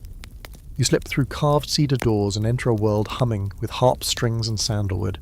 Pillars rise like tree trunks cloaked in linen and incense smoke. Here, sacred wisdom and sensual indulgence share the same bed. Solomon, the wisest man to ever live allegedly, also happened to be history's most erotically ambitious king. According to the legend, he had 700 wives and 300 concubines, and that's not counting whoever didn't make the official tally. But don't roll your eyes yet. This isn't just royal excess. It's sacred strategy. Because in Solomon's world, sex wasn't just about desire.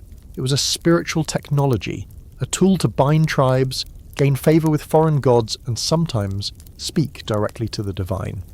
You walk through his harem now. Soft light filters through coloured glass. Women from Egypt, Phoenicia, Moab, Sidon, all waiting in silence, draped in imported silks. Each one of them brought here not just for beauty, but for political alliance. Marriage, in this context, is less about affection and more about influence, an act of diplomacy between flesh and faith. But among all these women, there's one who stands out, not for her status, but for her effect on Solomon. You know her name, the Queen of Sheba. Her visit is recorded in scriptures, but what the scriptures don't spell out, the legends happily fill in. According to Ethiopian and Arabian traditions, the Queen of Sheba, called Makeda in some stories, didn't just bring gifts of gold and spices. She brought questions, riddles, and a challenge to Solomon's throne of wisdom. The moment she entered the palace, it was game on. This wasn't just flirtation. It was theological sparring wrapped in erotic tension. The most enduring legend claims that after days of debate and veiled compliments, Solomon invited her to stay in his palace. He promised not to touch her unless she took something from him. That night, she woke thirsty, found a cup of water, took it. Solomon appeared. "You've taken something from me," he said, "so now I'll take something from you." What followed, they say, was a divine union, one that would eventually lead to the birth of Menelik III, the first emperor of Ethiopia and alleged heir to both their bloodlines. Was it true? Hard to say. But the Ethiopians believed it deeply enough to build an entire Solomonic dynasty on that myth, one that ruled for centuries, all the way up to Haile Selassie. A single night of sacred sex, real or imagined, echoed across empires. Now, here's your historical anchor. Solomon's court was indeed a melting pot of cultures and religions. Archaeological finds suggest a cosmopolitan society, open to outside influence where foreign gods were honoured alongside Yahweh. And here lies the tension. Solomon's many wives weren't just partners, they were portals to other spiritual systems. With each union, he wasn't just bedding a woman, he was entertaining her gods. The Hebrew Bible doesn't mince words. Solomon loved many foreign women, and his heart was turned. In 1 Kings, it's said that his later years were marked by a spiritual unravelling, blamed squarely on his love life. Temples to Ashtoreth and Molech sprang up around Jerusalem. Rituals that had no place in monotheism were suddenly embedded in the king's own house. Now the fringe theory. Some scholars argue that Solomon's infamous downfall was less about lust and more about ritual sex practices imported through his wives. The high places, the groves, the altars, all of them may have been tied to fertility rites, possibly even versions of the sacred marriage rituals we've already seen in Mesopotamia. Some believe Solomon participated in Hieros Gamos ceremonies with select consorts, enacting the union of Yahweh and the Shekinah, the feminine divine presence. And here's your quirky fact. Jewish mysticism, particularly Kabbalah, often refers to sex as the fusion of male and female aspects of the divine. The Zohar describes union between man and woman as a reflection of the sacred union above. In this light, Solomon wasn't just horny. He was channeling cosmic unity, or so he may have told himself. Imagine it. You're Solomon, wrapped in a linen robe embroidered with gold thread. Your latest bride waits behind a curtain, incense thick in the air. You don't rush, you chant, you pray, you drink pomegranate wine. The act you're about to perform isn't for pleasure, though there is pleasure, but for balance, for divine communion. You see her not as a woman, but as the vessel of the Shekinah, the feminine aspect of God. When you lie together, it's not just sex, it's a mystical event. And yet the more you perform these unions, the more tangled things get. The gods of your wives whisper in different tongues. Some demand offerings, others entire altars. Your palace becomes a crossroads of divinities, your bed the stage of endless spiritual entanglement. You wanted wisdom, and you got it, in every language, every body, every night. Eventually, Solomon's kingdom cracks. His temple stands, but his soul is described as divided. Was it the sex, the gods, the sheer weight of trying to hold 1,000 hearts in 2 hands? We may never know, but what we do know is this. Solomon's legacy, like his bed, was crowded with contradictions. Wisdom and indulgence, discipline and desire. Monotheism and the wild rituals of his many lovers. As you step back into the courtyard of his great palace, the sun sinking over the hills of Judah, you realize something. Even the wisest man in history couldn't separate love from power or sex from spirit, and maybe he didn't want to. Next, we head north and forward in time to a castle where the air smells of sweat, fear, and something faintly floral. A place where the Lord claims the right to take a peasant bride's virginity, whether she likes it or not. Myth? Maybe, but let's find out what really happened when medieval kings wanted more than taxes from their subjects. Time to talk about the infamous droit du seigneur. You're trudging up a muddy path now, past mossy stones and crooked wooden fences, under a sky the colour of rusted iron. Somewhere behind you pigs squeal, someone is gutting a chicken, and the villagers are nervously murmuring prayers in Latin they only half understand. Because tonight isn't just any wedding, night. The local lord, your liege, your master, your god on earth, has invoked the most whispered, dreaded custom of them all. Droit du seigneur, the right of the first night. You arrive at the gates of his stone keep, your boots soaked, your fists clenched. Inside, torchlight flickers on damp stone walls. The air smells of old meat and wet wool. Your bride stands beside you, trembling. She's 16 maybe, her white dress too thin for the cold. She's supposed to be yours tonight, but not yet. First, she's his. That's the story anyway. For centuries, this dark ritual has haunted European law, the idea that feudal lords had the legal or traditional right to sleep with a commoner's bride on her wedding night before her husband could touch her. A grotesque abuse of power, cloaked in the velvet of nobility and the tattered veil of medieval law. But here's the twist: the truth is far murkier than the myth. Let's dig in. The term droit du seigneur, also known as jus primae noctis, doesn't appear in most medieval legal codes. There's no surviving document that flat out says, by the way, the duke gets your wife first. But that hasn't stopped people from believing it happened. Chroniclers, poets, even Enlightenment thinkers like Voltaire and Diderot described the custom as real and barbaric. They used it as a symbol of aristocratic depravity, a moral horror story about unchecked power. And yet many modern historians argue it was more fiction than fact, a story told later to emphasise just how cruel the feudal system was, rather than something literally practised on a wide scale. There's very little concrete evidence that a noble ever actually claimed the virginity of a peasant bride, at least not as part of a codified institutional ritual. So, was it a myth? Not so fast. What did happen consistently was the enforcement of a marriage tax, a fee that peasants had to pay their lord to gain permission to marry. In many regions of medieval Europe, especially France and Scotland, this tax was due upon the union of a couple, and the lord's steward might preside over the wedding to make sure it was paid. And in some cases, the payment wasn't just money, it could be goods, labour, livestock, or, allegedly, something much more intimate. Enter the fringe theory. Some scholars believe that in isolated areas, especially during early medieval periods, before the church tightened its grip, there may have been local customs where lords took liberties with their serfs' wives. Not legally, not formally, but in practice. Think about it. These were men with armies, with castles, with total authority over people who couldn't read or write. What do you call a custom in a village where saying no isn't an option? There are scattered references in church records and local folklore that suggest sexual abuse by nobility was real. If not organised, then certainly tolerated. Some accounts describe lords showing up at weddings drunk, demanding dances with the bride, then slipping away with her for a blessing.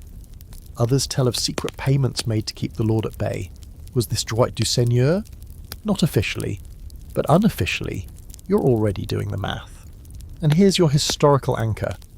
In 14th century France, a peasant revolt known as the Jacquerie included complaints that noblemen were raping peasant women and taking daughters from their fathers and wives from their husbands. Again, no formal declaration of first night rites, but plenty of angry peasants pointing fingers at lords who acted like gods. Now, for your delightfully unsettling quirky fact, in certain Scottish customs, a lord's right to a bride on her wedding night was said to be symbolically enacted by his placing a leg over her bed, or even lying down beside her before handing her off to her husband. It was ceremonial, not sexual, allegedly, but the symbolism is clear. This woman, even now, is passing through the lord's authority. The line between symbolic power and physical possession, paper thin.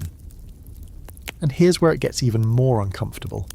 The church, despite its many moral crusades, often turned a blind eye to noble indulgence, especially if the nobles were generous with tithes. Priests might rail against fornication from the pulpit, but when it came to lords pressuring village girls into private confession, they looked the other way. Marriage was a sacred union, yes, but only once it was consummated. If a girl was defiled beforehand, a prayer and a payment might cover it. So let's all imagine the night again. You're sitting alone in a cold stone room, your wedding feast already turning in your stomach. Somewhere above, in the tower, your bride is with the Lord. Maybe nothing's happening. Maybe it's just a performance, a threat left unfulfilled. Or maybe it's exactly what you feared. Tomorrow she'll return to you, quiet, pale, chain changed. She'll never say what happened, you'll never ask, but you'll both carry it for the rest of your lives, and the worst part, there's nothing you can do, no one to tell. The church serves him, the soldiers obey him, even God, it seems, listens to his prayers more than yours. Now, centuries later, historians still argue. Was droit du seigneur a real institution or just a metaphor for feudal cruelty? The consensus leans toward myth, but the fear was real, the trauma was real, and in the gaps where law was silent, power always filled the void. So maybe it doesn't matter if it was written in ink or just etched in fear. Next, we'll travel east again, to a place where sacred and scandalous collide behind walls of silken gold. The Byzantine Empire, land of saints and secrets, awaits, and behind the icons and incense, the emperors were doing things that would make even Roman hedonists raise an eyebrow. Prepare yourself. We're headed into the purple-draped chambers of Constantinople. The candles flicker against gold leaf icons, and incense curls lazily in the dim vaulted chapel. Somewhere beyond the heavy drapery, a choir hums in mournful Greek, voices weaving like silk through stone. You're deep in Constantinople, capital of the Byzantine Empire, where holiness and sin walk arm in arm under the same mosaic ceiling. This is a city of contradictions, where saints are born from courtesans and emperors conduct orgies beneath crosses. Welcome to a world where sacred sex isn't erased. It's repackaged, reframed, and quietly indulged behind imperial curtains. Tonight you're in the heart of the Great Palace, a sprawling marble labyrinth with secret passageways, private gardens, and enough silk to choke a camel. The emperor's quarters are quiet but not still. Soft voices drift from behind a screen. Laughter, flirtation, the whisper of garments falling. You're not in a brothel. You're not even in a pleasure palace. You're standing outside the imperial chapel, because here in Byzantium, even scandal wears a halo. Let's start with Theodora, perhaps the most infamous empress in Byzantine history.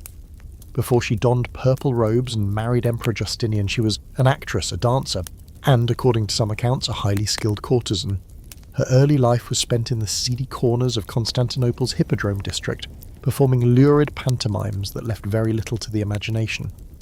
One tale claims she reenacted the story of Leda and the Swan, using live geese and very questionable personal boundaries. And yet Theodora didn't just rise, she soared. She caught the eye of Justinian, who was so smitten he changed the law to marry her. And when she became empress, she didn't shrink from her past. She used it. She redefined female power, transforming the palace into both a court of law and a den of intrigue. She advised on legal reforms.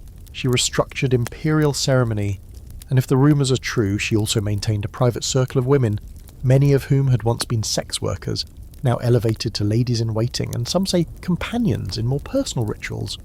Here's your historical anchor. Procopius, court historian by day and savage gossip monger by night, wrote a scandalous secret history, Anecdota, in which he accused Theodora of every imaginable sexual crime, including group sex, extreme performances, and hosting private orgies while Justinian was away negotiating laws. Scholars widely agree that Procopius had a serious axe to grind, but even if only half of what he said is true, Theodora's reign was a sexually charged paradox, a former courtesan turned empress who bent piety and pleasure into a single sceptre. But Theodora wasn't the only one playing both sides of the divine. Byzantine emperors were spiritual leaders and absolute rulers. Their bodies were believed to radiate holy light, a leftover from Roman emperor worship but now coated in orthodox theology. That meant their marriages, their bedchambers, and their reproductive acts were, by extension, sacred events. And yes, this gave them extraordinary freedom to reinterpret what holy behaviour actually meant. Some fringe scholars argue that Byzantine emperors, especially during the 10th and 11th centuries, practiced divine intimacy rituals, private ceremonies involving young virgins selected from noble or monastic families, intended to renew imperial vitality. The records are cryptic, couched in euphemisms like the touching of the eternal light, or receiving the breath of purity. Were these just metaphorical blessings, or literal acts of ritual sex? That's still debated, mostly behind very closed academic doors. Let's zoom in on Emperor Michael III, known as the Drunkard. His reign was a whirlwind of debauchery and theological conflict. While icons were being restored and heresies debated, Michael was reportedly throwing naked boat races in the palace baths, where noble women competed for prizes and favour. Some of his feasts turned into full-scale orgiastic rites, with wine flowing like water and participants wearing nothing but fig leaves and imperial jewellery. And this wasn't just scandal for scandal's sake. According to certain sources, these gatherings had ritual significance, held on key calendar dates aligned with pagan festivals that had never really disappeared from Byzantine memory. Here's your quirky fact. Several emperors were rumoured to keep holy companions, women believed to have healing or prophetic powers, who were not officially concubines, but also not quite innocent. They were permitted to live in palace quarters, attend private liturgies, and in some cases sleep in beds adjacent to the emperor's chambers for spiritual warmth. That phrase shows up repeatedly in court diaries, spiritual warmth, which is a very poetic way to say technically not sex, but you know. Of course, not everyone was thrilled. The Orthodox Church tried, again and again, to police the emperor's bed. Synods were held, laws were written. Emperors were threatened with excommunication for bedding too many wives, marrying cousins or taking lovers during Lent. And yet, the emperor was God's chosen representative. Who was going to stop him? The answer was usually no one. But occasionally, scandal broke through. During the reign of Emperor Andronikos III, things spiraled into outright madness. Known for his charm and cruelty in equal measure, Andronikos allegedly seduced nuns, hosted sex shows in the Hippodrome, and declared that he could identify future threats to the empire by sleeping with their daughters. He was eventually overthrown and torn to pieces by a mob. But for a while his sex life was practically a theology of its own. And now, the scholarly debate: was Byzantine imperial sexuality as wild as the sources suggest? Or were authors like Procopius just salty old men projecting fantasies onto figures they hated? Many historians believe the truth lies somewhere in between. While the empire held itself up as a beacon of Christian morality, its private spaces were filled with contradictions, rituals adapted from older Roman and pagan traditions, dressed up in incense and theology, but pulsing with very human desires. You stand now in the emperor's private chapel. A priest swings the censer. Candles flicker on icons of Mary, Jesus, and saints whose bodies are said to have never decayed. And yet, behind a velvet curtain, a different ritual begins. A silk robe drops to the floor. A whispered prayer is spoken, not for salvation, but for virility, for dominion, for ecstasy. Because in Byzantium, everything is both sacred and political, including what happens in bed. Time to slip out of the city before dawn. Pack a warm cloak and a horn of mead. We're sailing north now, into colder lands where sex and magic are tied together by knots of fate. The Norse are waiting. And their priest-kings? Let's just say they didn't fear Freyja's touch, they invoked it. You step off the longship into a world of mossy stones, pine forests and air, so sharp it feels like it could slice your lungs open. The ground beneath your boots is half mud, half snow, and somewhere in the distance wolves are howling at a moon too full for anyone to sleep comfortably. You've arrived in the icy grip of Scandinavia, back when the Norse gods still roamed the minds of men, and kings weren't just warriors, they were priests, magicians, and sexual emissaries of the divine. Tonight, there's a fire blazing in the centre of a wooden long hall, thick with smoke and the smell of spit-roasted boar, sweat, and mead. Warriors toast to Odin, slam horns together, and sing songs about battle and betrayal. But at the far end of the hall, draped in furs and half-shadow, sits the Godi, a priest-chieftain whose authority doesn't come from bloodline alone. He's been chosen because he can channel power, and not just through swords. In Norse paganism, sex was far more than just pleasure. It was transactional, transformational, and often ritualistic, especially when it came to fertility. While Odin got all the attention for his riddles and ravens, and Thor was busy smashing giants, it was Freyja, goddess of love, war, death, and fertility, who governed the sacred rites of erotic power. And her followers didn't just worship from a distance, they embodied her. Here's the deal: Freya wasn't shy, she was lusty, proud, powerful, and feared. According to myth, she slept with gods, dwarves, and even mortals to get what she wanted: jewellery, favours, magical secrets.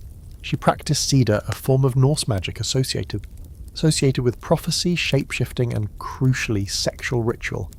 And she taught this magic to Odin himself, even though doing so was considered deeply unmanly by Viking standards. Why? Because Sida required vulnerability, passivity, chill even, and the line between sorcery and submission was one most warriors weren't willing to cross. But the Godi, he wasn't most warriors. As priest-kings, these men walked a line between the martial and the mystical. In certain seasonal festivals, especially those tied to planting, harvest, and the solstices, the Godi would participate in ritual sexual acts designed to please Freya and invoke her blessing.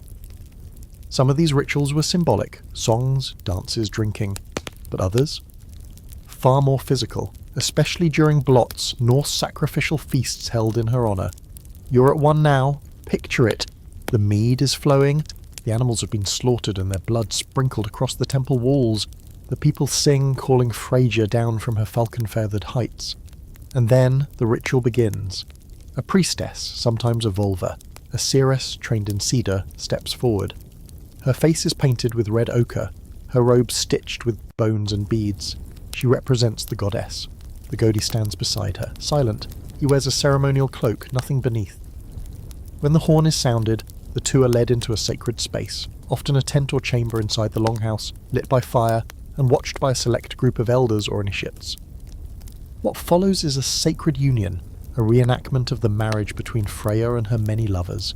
It's not pornography, it's not romance, it's cosmic maintenance, ensuring the land will grow, the animals will breed, the women will bear strong children, and the gods will smile for another year. Here's your historical anchor. While much of Norse ritual life was oral, later sources, like the Icelandic sagas and certain Eddic poems, make repeated references to sacred sexuality tied to Freyja. Her temples, especially in Sweden, were likely run by cults that included both priestesses and male devotees. And though Christian scribes tried to scrub out the specifics, enough clues remain to suggest that sex magic was a key part of the rites. Now, for the wonderfully fringe stuff. There's a theory that certain Norse kings, especially in pre-Christian Sweden, took ritual brides during spring ceremonies. Young women chosen not as wives, but as vessels of the goddess. These unions may have involved not just sex, but ritual pregnancy, where the child was believed to carry divine blessing. One such tale speaks of a king who lay with the Maiden of May, and by her sired a green world, though scholars argue whether that's literal, poetic, or both. And here's your quirky fact. In the saga of Halfdan the Black, there's a mention of a seeress who would only give prophecies after lying with the king in a field at dawn. She claimed it opened her mouth to the gods. Interpret that how you will, but the message is clear. Sometimes, prophecy and pleasure were inseparable. Of course, the line between sacred and scandalous was razor thin. Christian missionaries were horrified by these rites, and they wasted no time painting Freyja as a demoness, her priestesses as witches, and her male worshippers as perverts. Odin they could repurpose into a weird, stern godfather figure. Freyja. Too powerful, too sexual, too feminine. They tried to erase her, but she never really left. Even centuries later in rural Swedish festivals and folk dances, echoes of the rites remained. Masked dances, fertility songs, and midnight pairings that everyone swore were just tradition, but carried a distinctly ancient charge. And that brings us to a debate that still rages among scholars. Was Norse sacred sex common? Was it fringe? Was it symbolic or fully enacted? Most agree that something sexual happened during Blades, especially those honouring fertility deities. But without written ritual manuals, the Norse weren't big on that, we rely on sagas, foreign accounts and folklore, and all of them point to a culture that saw sex as natural, magical and divine, so long as it pleased the right gods. You leave the hall now, the fire crackling behind you. Outside, frost crystals the grass and the sky is bleeding lavender. Somewhere a young couple stumbles into the woods to reenact their own version of Freyja's blessing. The earth will thaw soon, the seeds will take root, and maybe, just maybe, this year, the gods will notice. Next we sail south, where the air grows thick again, and royal power takes a different form. The kingdoms of West Africa await, where kings ruled with rhythm, queens spoke with spirits, and sex wasn't shameful, it was spiritual currency. The drumbeat is steady, like a heartbeat rising from the red earth. You've stepped into the humid, honeyed air of West Africa, a land of ancient kingdoms, gold-laden courts, and spiritual systems so rich and intricate, they still echo through the diaspora today. This isn't just a place of kings and queens. It's a world where sex is sacred, where divine energy moves through bodies, rhythm and ritual. Tonight, you're not in a dusty history book. You're at court, deep in the pulse of a civilization that doesn't separate pleasure from power or the spirit from the skin. You've arrived in the Yoruba Empire, centuries before colonization twisted these cultures into footnotes. The city of Ile-Ife rises like a jewel from the forest, its palace complex a maze of polished clay, palm fronds and sacred altars. Inside, the Uni, the divine king, prepares for a ceremony that few outsiders have ever witnessed. His robes are beaded with coral, His staff is carved with the stories of gods who once walked the earth. And tonight, he is more than a king. He is Orisha incarnate. Among the Yoruba and many other African societies, sexuality wasn't something whispered about in shame. It was a vessel for communication with the divine. In Yoruba cosmology, the Orishas, divine spirits or deities, move through the world using human hosts, and certain rituals, particularly those connected to fertility, rainmaking and healing, involve sexual energy as a sacred force. Tonight you're witness to a rare rite honouring Oshun, the Orisha of love, sensuality, fertility and fresh waters. She is beautiful, golden-skinned, honey-tongued. She dances like a river curves, and she does not accept half measures. When she blesses a king or a devotee, she does it through ecstatic possession, and sometimes ritual union. Inside a hidden chamber, away from the main palace, a priestess of Oshun prepares. Her body has been rubbed with shea butter and perfumed oils. Her hair is braided in patterns passed down for generations. She is not here for entertainment.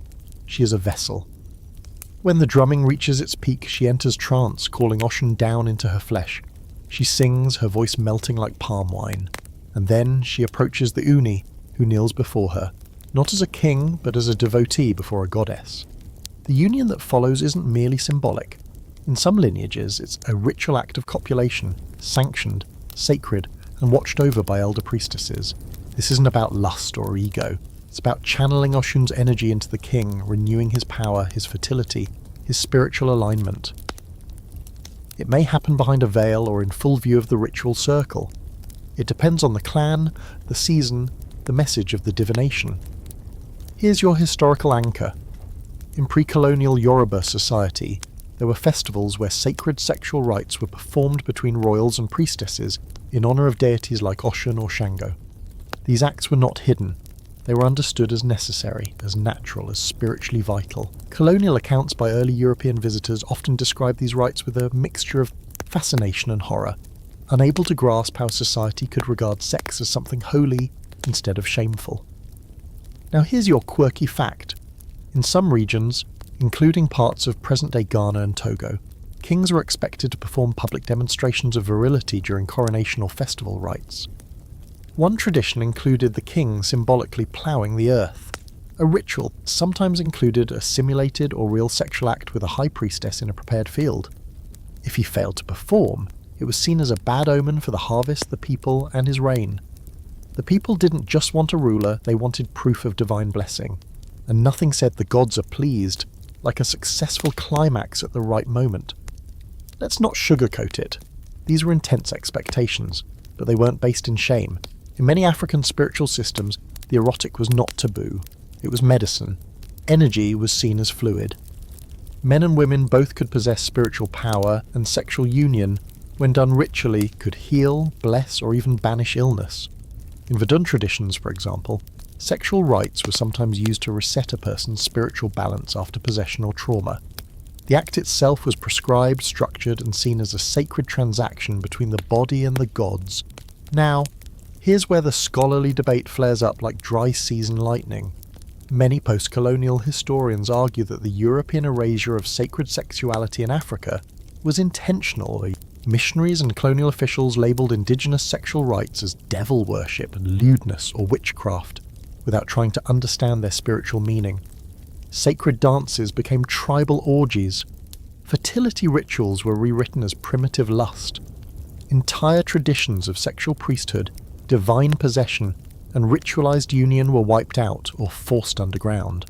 But oral histories persist. In some West African villages, elders still speak in guarded tones about the midnight rites, once practiced under full moons, about queens who danced alone in forest shrines, then emerged 9 months later with children said to be fathered by the gods, about kings who in dreams were told to take a priestess to bed not for pleasure, but for prophecy. These stories linger, not as myth, but as memory. You step out now into the humid night, the drumming fading behind you. A small river flows nearby, and for a moment you think you see a woman walking across it, barefoot, golden, laughing.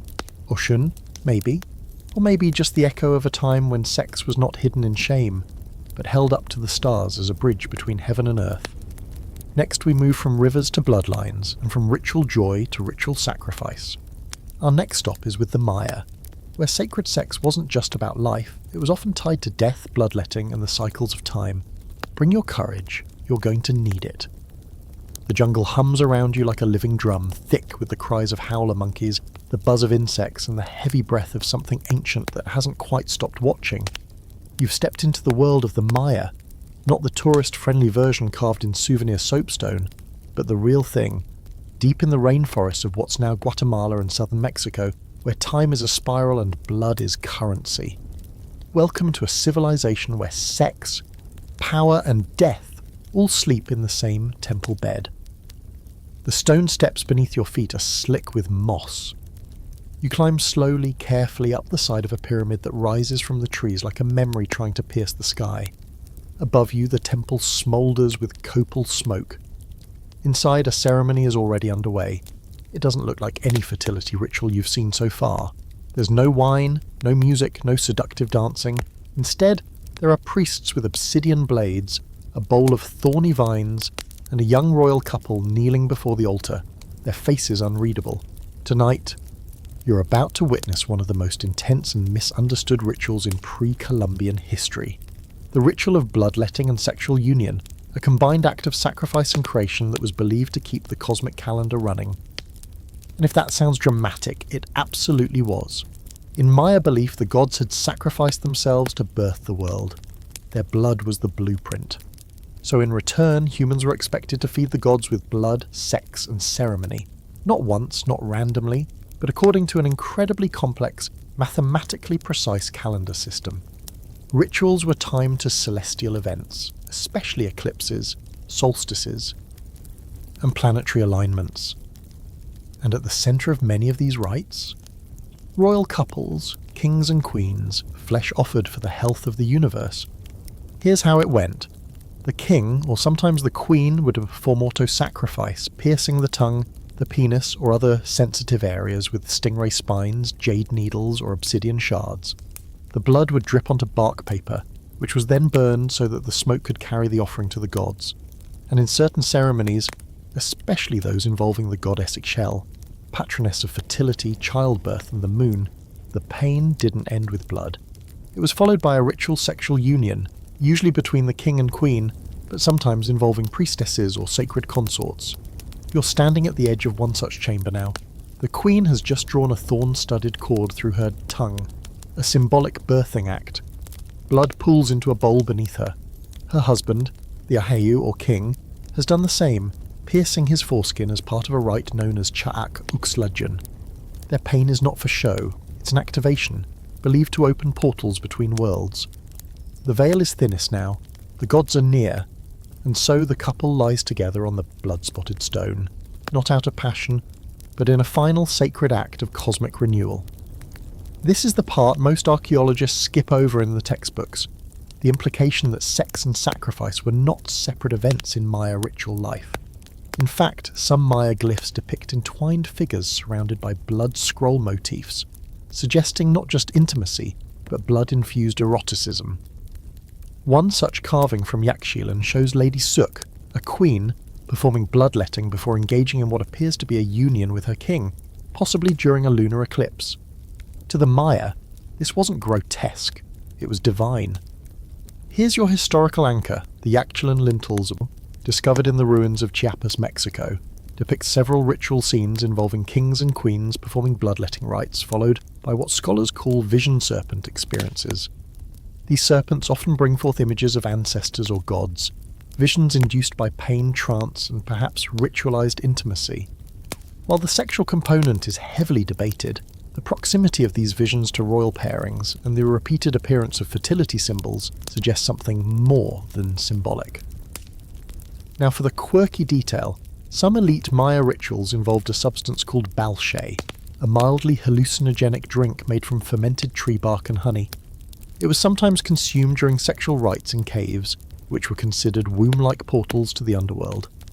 These cave ceremonies were incredibly private, but some contain ancient wall carvings depicting naked figures in ceremonial poses. Scholars argue over whether these were orgiastic gatherings, initiation rites, or symbolic theatre, but the presence of fertility glyphs and erotic symbolism speaks volumes. Now here's the scholarly debate in all its glorious discomfort. Some experts maintain that Maya ritual sex was metaphorical, dance of energies, not bodies. They point to the absence of explicit erotic scenes in most codices, but others argue that the Maya elite viewed sex as inherently sacred, especially when paired with blood and calendar rituals. The glyphs, they say, were coded, written not for the masses but for those initiated into the deeper meanings. And besides, most of the explicit codices were burned by Spanish conquistadors and missionaries. What we have left is the sanitized version. You step back now out of the stone chamber, heart pounding. The ritual is complete. The blood has been burned, the couple, pale but composed, is helped to their feet by attendants. Outside, the stars have shifted slightly. A comet streaks overhead, and somewhere in the jungle a jaguar howls. You can feel it, the subtle tug of time realigning itself. The calendar spins forward. The gods are satisfied. This isn't sex for pleasure, or power, or politics.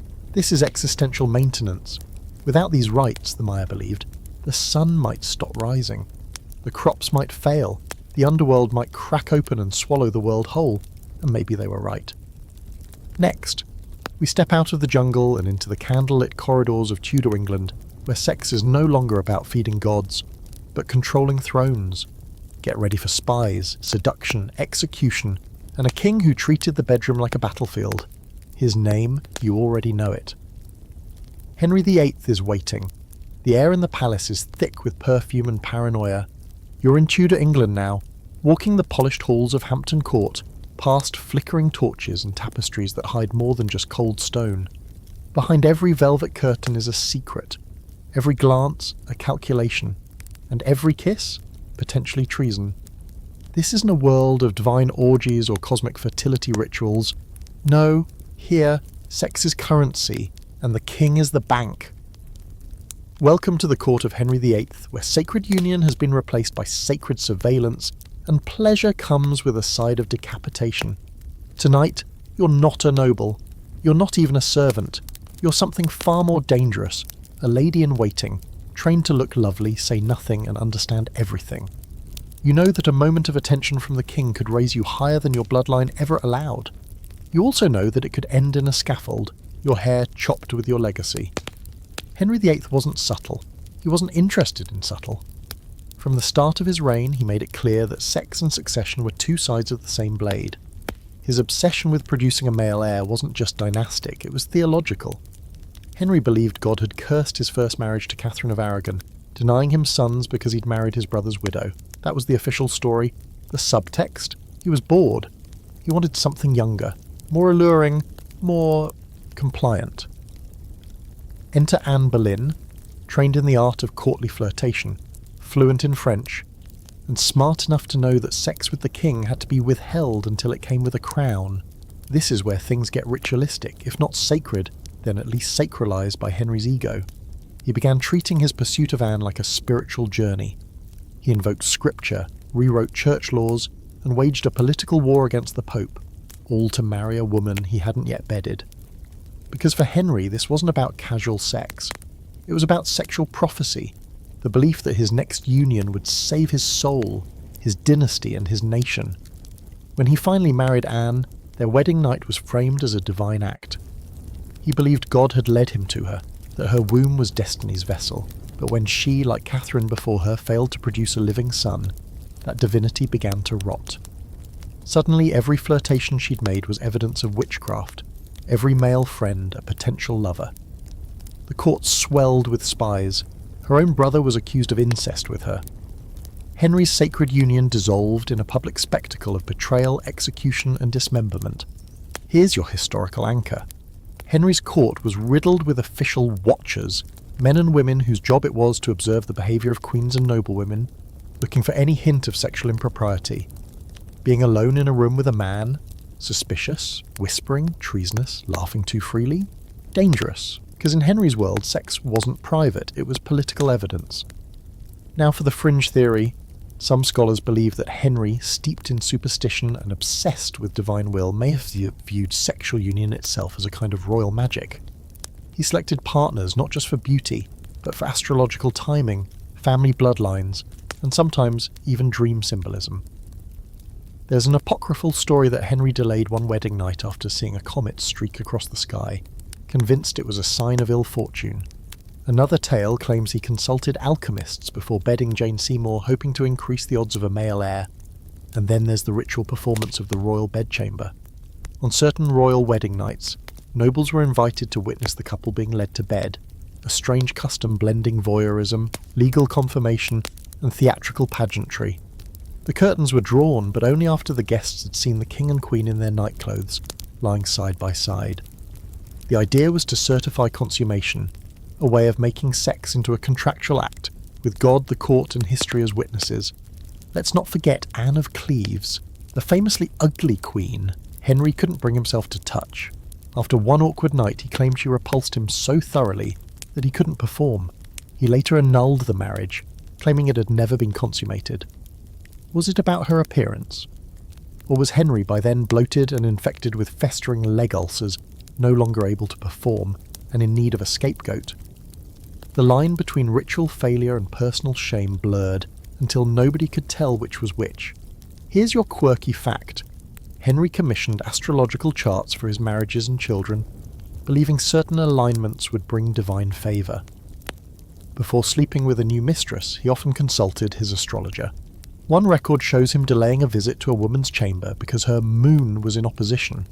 His libido wasn't just hormonal, it was heaven-managed. Meanwhile, the women of court lived under constant threat. A flirtation could be mistaken for treason, a pregnancy out of wedlock could lead to death. Even being desired by the king was dangerous. Jane Seymour, who finally gave Henry his longed-for son, died days after childbirth. Her sacred womb had done its job, and was promptly erased by fate. By the time Henry reached his final wives, he was less seducer than devourer, a man who believed sex could redeem him, but who punished every woman who failed to meet that impossible promise. Catherine Howard, young and naive, paid for her past with her head. Catherine Parr, brilliant and cautious, survived only by treating sex as something distant, something she managed rather than offered. Here's the debate. Was Henry's obsession with sex rooted in lust, insecurity, or a deeper belief that his very soul was tied to his ability to perform and produce? Historians still argue. But what's clear is this. Tudor England turned sex into a high-stakes ritual where every bed could become a courtroom and every moan might echo like a confession. You step now into the chill of the palace gardens, the moon is rising. Somewhere a courtier tiptoes out of a lady's chamber, cloak drawn tight. Tomorrow, a whisper will start, a rumour will spread, and someone's life, maybe hers, maybe his, will end beneath a French blade. But don't linger too long. There's another kind of heresy waiting. We're heading now into the hills of medieval France, where a secret sect believed that sex could open the gates of heaven, or damn you forever.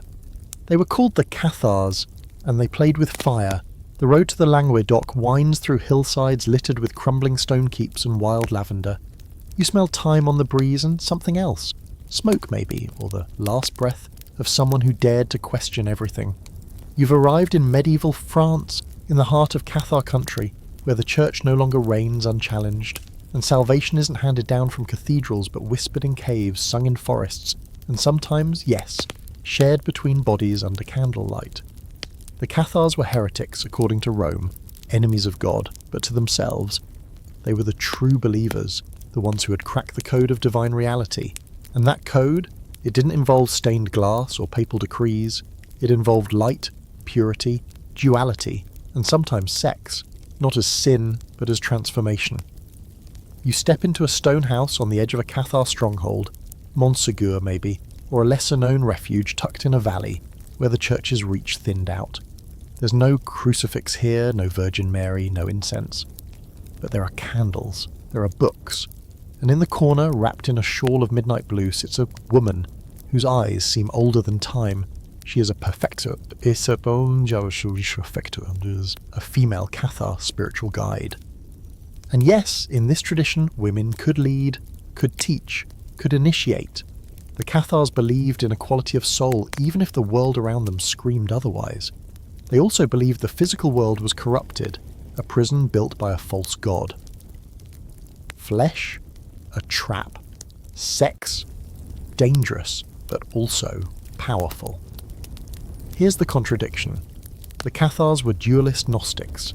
They believed the universe was split between a good spiritual realm created by the true God and an evil material realm created by a malevolent demiurge. To escape this material trap, one had to reject the flesh. Many Cathars lived as strict ascetics, no meat, no money, no sex. But beneath that rigid surface an undercurrent flowed, a secret mystical stream that saw sexual union not as filth, but as a form of enlightenment. Let's be clear, not all Cathars embraced this view. But among certain sects, particularly those influenced by older Gnostic beliefs, there's evidence of erotic spiritual practices, not orgies in the Roman sense. Think more, structured hidden rituals of sacred union, modelled after the belief that within every human being there's a divine spark, and that spark can be activated when two souls unite with full spiritual awareness. This wasn't about lust, this was about liberation. Some fringe historians argue that these rites were performed between perfected, initiated Cathars, who had reached a high level of spiritual development. In dim rooms lit by beeswax and intention, they would engage in sex acts without climax, designed not to indulge the body but to transcend it. If that sounds familiar, yes, it echoes Eastern tantric traditions, though the Cathars never used that word. You're now in one of those rooms. The air smells like rosemary and stone. The perfecter speaks softly, explaining that this ritual is not about desire, but about stilling the self. You're not you, your partner is not your partner. You're simply lighthoused in meat, trying to spark the eternal through sacred friction. Breathing synchronizes. Motion slows. Words are recited in a forgotten tongue. You're not chasing pleasure, you're chasing escape. Here's your historical anchor. While the Catholic Church branded Cathars as sex-hating heretics, they also accused them of sexual deviance, group rites, orgies, and even intercourse with demons. That's a pretty big contradiction. Some scholars believe the Church misunderstood, or deliberately twisted, reports of Cathar rituals involving nudity, touch, or shared spiritual intimacy. Others believe that some breakaway Cathar sects practiced full-on erotic Gnosticism, drawing from ancient texts like the Gospel of Philip, which refers to Jesus kissing Mary Magdalene often on the mouth, and calls her his consort in the bridal chamber of truth. Now for your quirky fact, medieval church inquisitors often fixated on Cathar gatherings that took place at night, by torchlight in secluded stone halls. Witnesses, some coerced, some confused, described initiation ceremonies involving kisses on the chest, mouth, and navel. Were these erotic? Symbolic? The church certainly thought they were lascivious, though they never quite caught anyone in the act. Still, the idea of ritual kissing as spiritual connection persists in certain Gnostic Christian offshoots even today. Let's talk about the bridal chamber, a key concept in mystical Christianity, especially among Gnostics. It's not just a metaphor, it's a ritualized space where divine union, both spiritual and sometimes sexual, was believed to occur. To enter the bridal chamber was to confront your duality, to merge with your twin, your divine reflection, and awaken into true knowledge. Some say the Cathars used this concept literally, matching male and female initiates for brief ecstatic rites, conducted under vows of secrecy, humility, and intense spiritual discipline. Of course, this is where the scholarly debate lights up. Traditional historians scoff at the idea that the Cathars, who prided themselves on rejecting the body, would engage in sexual rites. They argue that any erotic rumours were slander, cooked up by Catholic inquisitors to justify massacres, and those inquisitors were thorough. In 1209, the Albigensian Crusade wiped out entire Cathar villages. One abbot, when asked how to tell heretics from the faithful, allegedly said, "Kill them all, God will know his own." So yes, most Cathar teachings were burned, most leaders executed. But the rumours, the echoes, those survived. And what do they say? They say some perfecti escaped, that they kept the rites alive in secret, passing them down in coded poems, in obscure liturgical texts, in whispered traditions that merged with later mystical sects, the Beguines, the Free Spirit movement, the Rosicrucians. All groups rumoured to have preserved the sexual rituals of divine union, the idea that sex, when done with pure intent, could become a ladder to God. You step now from the candlelit chamber into the cold night. Montsegur looms in the distance like a ghost, or the stars overhead are so sharp they look like they could cut you. The road ahead is dangerous. The Inquisition is near, but something inside you burns a little brighter now, not from pleasure but from contact, from the reminder that even in the darkest of times, some souls chose to touch each other, not to indulge, but to awaken. Next, we head into a palace of mirrors and powdered wigs, where sex wasn't sacred, but it was political theatre. Versailles awaits, and its masked balls hold secrets your local history teacher definitely skipped. You step into gold. Not the soft, warm gold of candlelight or sunlight, but blinding, burnished, extravagant Versailles gold. Everything here gleams. The chandeliers drip crystal, the ceilings are painted with gods caught mid-orgasmic cloud ride, and the mirrors go on forever, reflecting powdered wigs, blushed cheeks, and eyes that have mastered the art of pretending not to see what they absolutely just saw. Welcome to the court of Louis XIV, the Sun King, where sex isn't a private affair, it's an institution. And like everything in France during the Ancien Regime, it comes with rules, costumes, and an audience. Tonight, you're standing at the edge of the Hall of Mirrors, watching nobles twirl in silks that cost more than most farms. The music floats like perfume, and everyone is smiling just a little too tightly. Because here, your body is a political tool, and your virtue is negotiable depending on who's watching. This isn't about divine unions or sacred offerings. This is about power through performance, where sex is no longer hidden behind the veil of religion. It's hiding behind a mask and a fan. Let's talk about the libertine culture of Versailles. It wasn't some accidental side effect of decadence. It was baked into the system.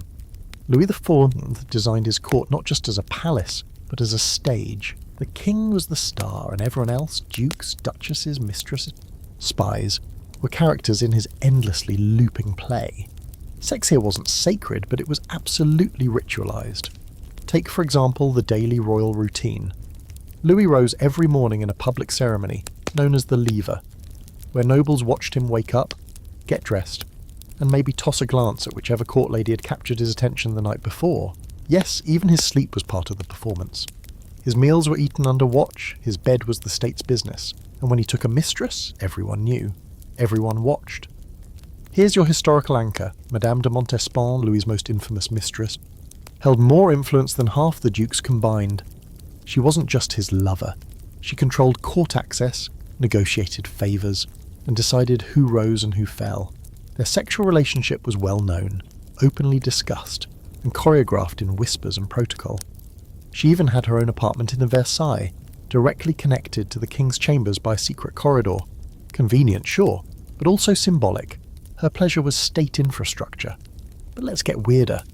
In the 1670s, Montespan was implicated in the affair of the poisons, a scandal involving secret black masses, aphrodisiacs, and possibly ritual sex magic. According to testimony from fortune-tellers and suspected witches, Montespan had allegedly commissioned dark ceremonies to keep Louis's affections. One infamous account describes a black-robed priest sacrificing an infant over her naked body, while she begged Lucifer for the king's eternal love. Did it happen? Probably not. But did people believe it happened? Oh, absolutely. And the belief was enough to almost take her down. Now for the quirky fact, Versailles was home to a series of masked balls and divertissements, lavish entertainments where nobles wore elaborate costumes and often took on mythological personas.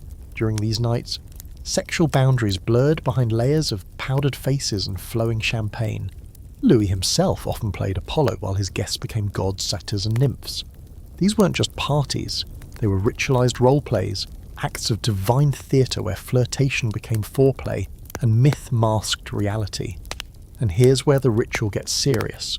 At Versailles, a woman's sexual value translated directly into social capital.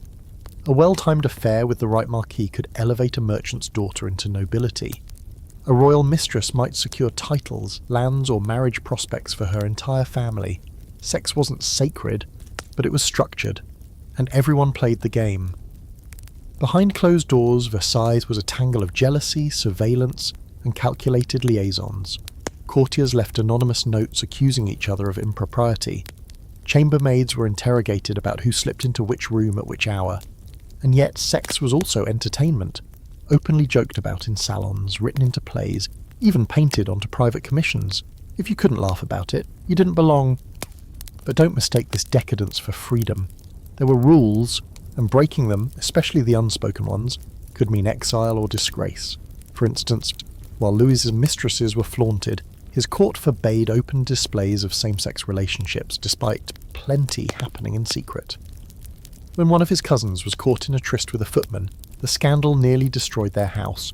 It was fine to sleep with anyone you wanted, as long as you kept your performance on point. Here's where the scholarly debate heats up. Some historians argue that Versailles' libertinism was deeply political, a distraction orchestrated by Louis to keep the nobles too busy seducing each other to plot against him. Others insist it was the natural consequence of isolating hundreds of wealthy, bored aristocrats in a gilded cage with nothing to do but gossip, dance and misbehave. And then there's the ritual of bedding the royal bride. When Louis married Marie-Thérèse of Spain, their wedding night was publicly witnessed, not the act itself, but the undressing, the lying down, the blessing. Church and state stood beside the bed. Sex wasn't just physical, it was a political guarantee, a religious rite, and a national contract all in one. You now walk through the gardens, the scent of jasmine and sweat lingering in the night air. Couples disappear behind hedges, laughter drips from marble fountain. A masked woman brushes your hand and vanishes into a topiary tunnel. Somewhere behind you, a chamber orchestra strikes up a slow waltz. Versailles has no gods, no fertility rituals, no sacrifices, but it has something just as intoxicating. A palace where sex is spectacle, and power is earned between sheets lined with silken secrets. And if you think the French had a monopoly on erotic mystery, think again. We're heading east next, into a frozen empire where czars invoked God while doing very human things behind icon-covered walls. Russia awaits, and so does a trail of holy men, false mystics, and royal bedrooms that shook with whispers long after the revolution. The air is brittle, sharp with cold and thick with candle smoke. You're inside the domed splendour of the Russian imperial court, where everything gleams just a little too brightly, as if trying to distract from the darkness pooling beneath the surface. Icons stare down from every wall, their golden halos unblinking. The saints are watching. So is the Tsar, and maybe, so is someone else entirely, wrapped in a monk's robe, whispering sweet salvation into the ears of an empress who's had just about enough of power without pleasure. Welcome to the Russian Empire, where sex was a state secret and the church ran side by side with the state, at least on paper. Behind palace doors, in the candle-lit corners of palatial bedrooms and mirrored salons, something far stranger was happening. This wasn't just forbidden intimacy, it was spiritual seduction, twisted devotion, and a royal family clinging to anyone who could give them hope, or a halfway decent orgasm. Tonight, you're in Tsarskoye Selo, the imperial summer residence. Outside, snow falls silently onto onion domes and frozen ponds. Inside, the imperial family gathers beneath the chandeliers that look like frozen stars. The year is 1912, and Russia is already cracking under the weight of poverty, war and whispered revolution. But here, in the heart of the Romanov court, everything still appears golden, except the Tsarina's eyes. Hers are hollow with worry, desperation and secrets. Her name is Alexandra Fyodorovna, wife of Nicholas the Saint. And at the centre of her fragile world stands Grigory Rasputin, a wandering Siberian peasant, mystic, and self-declared holy man with a beard like a prophecy and a voice like a curse you can't stop listening to. To her he is salvation, to the court he is corruption incarnate. To history, he is one of the most infamous spiritual seducers ever to stain a crown. But here's the catch. Rasputin didn't seduce with sex alone. He seduced with sanctity. He offered healing, prophecy, divine protection, and then, maybe allegedly, he offered a lot more. Let's start with the feudal basics. Rasputin was brought to court because of his supposed ability to heal Alexei, the Tsar's haemophiliac son, and whether through hypnosis, luck, or sheer charisma, it worked. His presence calmed the child's bleeding, soothed the Empress's terror, and gave the family a flicker of hope, but Rasputin didn't come without complications. He believed that sin was a necessary path to salvation, that only through indulging the flesh could one transcend it. He was often drunk, frequently seen in the company of prostitutes, and, according to multiple accounts, preached sexual release as a spiritual act, especially to women of the court. Some said he touched them to bless them. Others said he touched them to test their souls. The difference was often in the retelling. Here's your historical anchor. Letters from Tsarina Alexandra to Rasputin exist. They are breathless, intense, and dripping with adoration. "My soul is only yours," she writes. "I kiss your hands and lay my head on your shoulders." Is it romantic, erotic, desperate? Scholars still argue. But what's undeniable is that Rasputin held a deeply intimate power over the Empress, and through her, over the Russian Empire itself. Some believe they had an actual affair. Others argue it was spiritual, never consummated. But rumours of midnight visits, of closed-door healing sessions, and of Rasputin bathing with duchesses flooded the court. His enemies, particularly among the nobility, claimed he was corrupting the entire female branch of the Romanov dynasty, emotionally, physically, even spiritually. And it wasn't just the royals. Rasputin gathered a cult-like following among upper-class women, many of whom claimed his laying on of hands brought them closer to God, or depending on who you asked, closer to screaming his name into a pillow. Now for the wonderfully weird and deeply disturbing fringe theory. Some historians suggest that Rasputin may have incorporated ancient Skoptsi rituals into his personal theology. The Skoptsi were a fringe Christian sect in Russia who believed in self-castration and ritual sexual acts designed to purge sin through climax, or in some cases to experience divine vision through sexual exhaustion. There's no direct evidence Rasputin performed these rites, but his beliefs about sex as salvation and his secretive spiritual gatherings certainly echo some of their dogma. Let's not forget, Russia at this time was deeply orthodox, but also riddled with esoteric Christianity, mysticism, and apocalyptic prophecy. The line between heresy and holiness was razor thin. Rasputin danced on it barefoot, and then there's the bizarre fact that Rasputin's penis, yes, really, was allegedly preserved after his death. One story claims that it was severed by the nobles who assassinated him and ended up being worshipped by a Parisian cult of women who believed it could confer fertility and sexual power. The current whereabouts of the item remain disputed, but the myth persists, because of course it does. Here's where the scholarly debate lights up like a vodka-fueled bonfire. Was Rasputin really a holy man, a charlatan, a sexual predator, a misunderstood mystic? It depends who you ask, but almost everyone agrees that he used sexual energy, his own and others, as a tool of influence, threading it through prophecy, fear, and devotion like a string of black pearls. And what about Nicholas? The Tsar watched it all, helpless or complicit, depending on your perspective. He loved Alexandra. He feared the loss of Alexei. He tolerated Rasputin.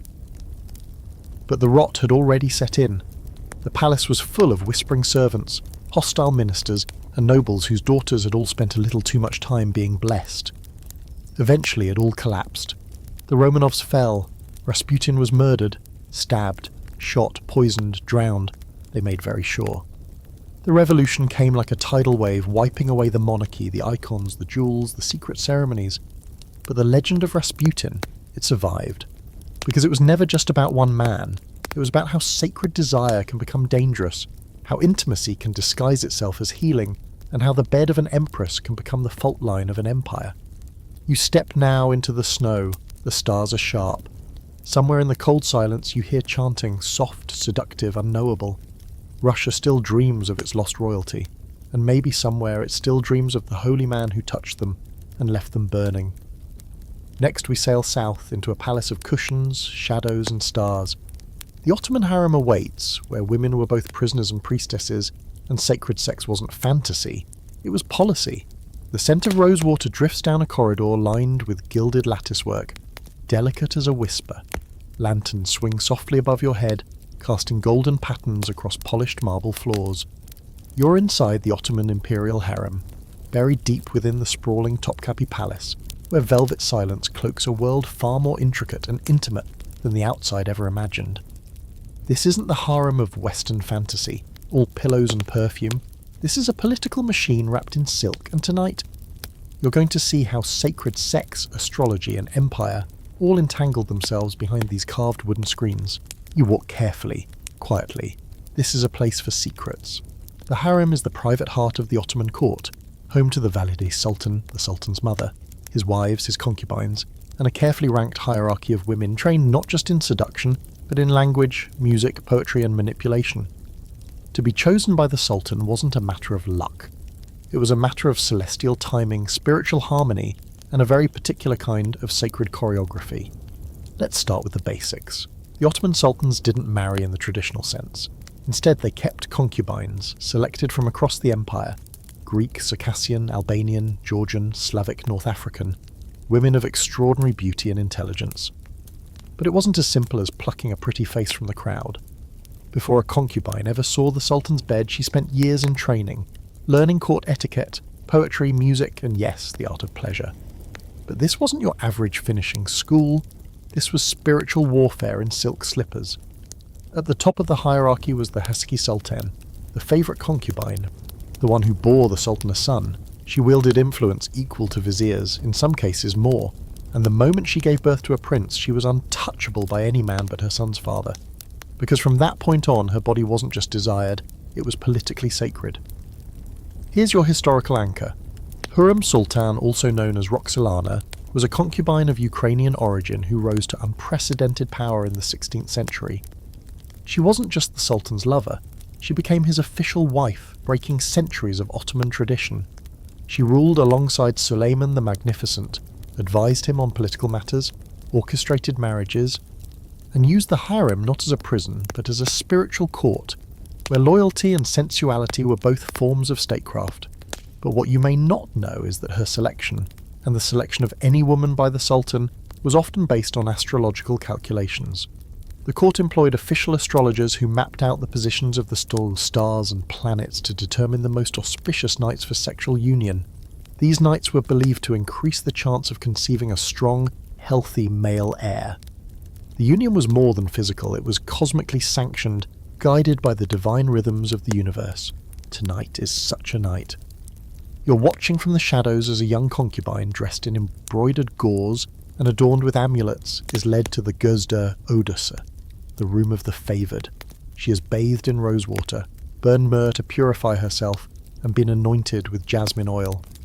The court astrologer has declared the planetary alignment perfect, a waxing moon, Venus ascendant, the Sultan's lucky hour. This is not about lust, this is about dynastic alchemy. The concubine enters the room barefoot. She bows before the Sultan, not as a subject, but as a sacred offering. There's incense burning, ambergris, sandalwood, musk, music hums from behind the screens. And though it's just the two of them, this is not a private moment. This is the will of the stars, the hopes of a nation, and the machinery of an empire, all reduced to two human bodies lying down together. Now for your quirky fact, after these ritual unions, the bed sheets were often inspected, not just for signs of consummation, but for omens. Blood, unusual patterns, even dreams recounted by the concubine the following morning could all be interpreted as signs of the child's future. If conception occurred, the woman's status rose instantly. If not, she returned to her quarters, and another woman would be chosen when the stars next aligned. But let's complicate things further. There are rumours, some hushed, some vivid, of concubines forming their own sisterhoods of ritual power. In the quiet hours of the night, they would gather to perform small ceremonies meant to influence fate, prayers whispered to the moon, spells embroidered into silk, shared charms passed hand to hand. Some of these rituals bordered on sexual magic, meant not to seduce the Sultan, but to bind his will, to protect the body bearing his child, to summon dreams of favour and fortune. Call it superstition, call it spiritual survival. But these rites were real, because in the harem, power was earned, not given. And now for the scholarly debate. Western historians long treated the harem as a place of oppression, nothing more than a golden cage. But modern researchers have uncovered texts, letters, and court documents that reveal a far more complex, politically active and spiritually rich world. The women of the harem weren't passive, they were strategists, many of them trained in theology, poetry, and even esoteric Islamic mysticism. Some scholars argue that the harem operated almost like a Sufi lodge, where ritual purity, intention, and inner awakening were cultivated alongside sexual skill. Others go further, suggesting that the concubines' unions with the Sultan mirrored Sufi concepts of union with the divine, an ecstatic merging of soul and flesh. While no official texts describe sexual rites in explicitly mystical terms, the metaphor is hard to miss. The beloved as divine, the union as transcendence, the physical as a reflection of the spiritual. You now exit the chamber, heart pounding. The sultan is asleep. The concubine lies awake, her fingers tracing the embroidery on the bed's edge. Each thread a prayer, a sigil, a hope. Tomorrow everything might change, or nothing at all. The stars begin to fade as dawn bleeds through the lattice. But you can still hear it, the soft rustle of silk, the distant echo of a lute, and the knowledge that behind every empire lies a chamber like this one, where power, prophecy, and desire meet under a velvet skimbi. Next, we leave palaces and rise toward volcanoes. The Hawaiian Ali'i await, royalty whose sacred unions were bold enough to defy the gods themselves. And in this paradise, breaking taboo wasn't a sin, it was a divine right. The sea crashes softly against black volcanic rock, sending up a fine mist that clings to your skin like salt-laced silk. Overhead, palm trees sway in rhythm with an invisible beat, a rhythm older than kings, older than islands, older than shame. You're in ancient Hawaii long before leis became tourist traps and hula was reduced to dinner theatre. This was a world ruled by Ali'i, sacred chiefs and chiefesses whose bloodlines were so divine, so cosmically ordered, that their bodies were considered living temples. And tonight, you're about to witness how sex in this paradise wasn't taboo. It was law, lineage, and sometimes a ritualized defiance of heaven itself. You stand barefoot in the cool sand at the edge of a heiau, a sacred temple made of stone and silence. The moon hangs low, orange and full. Its light falling over a platform where a high-ranking Ali'i woman and a young man, bare-chested, tattooed, adorned in feathers and flowers, stand facing one another. This is not a marriage. This is not even romance. This is kapu-breaking sex, and it's not just allowed. It's divinely necessary. Let's start with the concept of kapu, the ancient Hawaiian system of sacred law and taboo. Everything in this system had a rank. Foods, places, actions, people. Some ali'i were so sacred that commoners had to prostrate themselves in the dirt just to avoid looking them in the eye. Violating kapu was serious, sometimes punishable by death. But here's the twist. The ali themselves could break kapu through ritual, especially when it came to sex. And in doing so, they didn't incur divine wrath. They channeled divine power. Here's your historical anchor.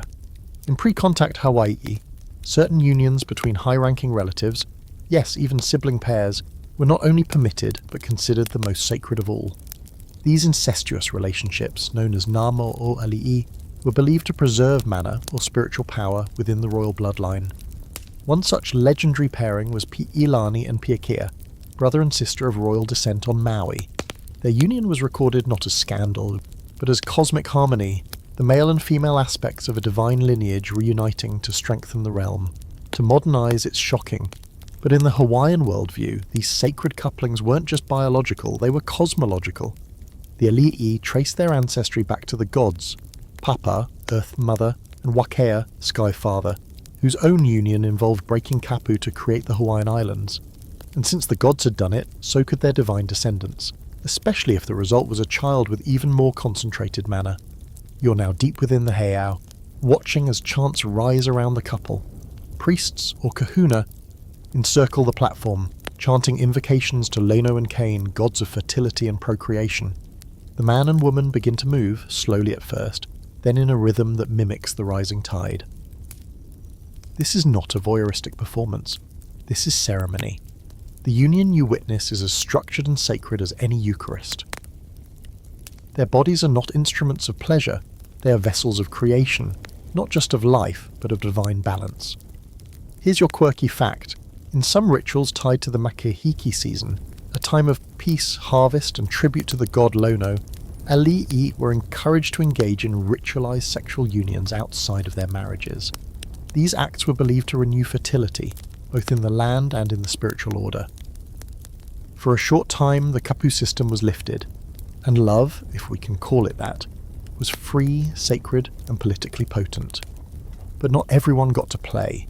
These rituals were highly restricted, often available only to those of chiefly lineage.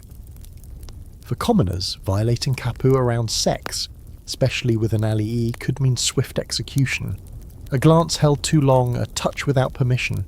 Death. Yet for the royals, sex was a tool of cosmic engineering. And now for the scholarly debate. Some historians argue that the kapu system was so rigid, so deeply embedded in pre-contact Hawaiian society, that these sexual rituals weren't common. They were elite exceptions, performed only under the most specific conditions. Others believe they were seasonal and frequent, tied to celestial events and agricultural cycles. What's clear is that the line between sacred and profane wasn't drawn where you'd expect. Sex didn't defile, it sanctified. But then came the missionaries. In the early 9th century, waves of American and European religious missionaries arrived in Hawaii, armed with Bibles, bonnets, and a deep sense of disgust. To them, the algae system was sinful, incestuous, barbaric. They campaigned fiercely to outlaw traditional sexual customs, promote monogamous marriage, and suppress hula, which they deemed obscene. The algae themselves began to adopt these foreign standards, some out of genuine conversion, others to protect their power in a rapidly changing world.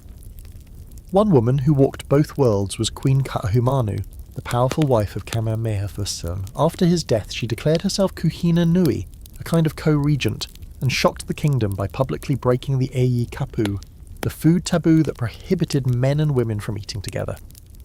Her act wasn't sexual, but it had the same charge, a ritualized rejection of restriction.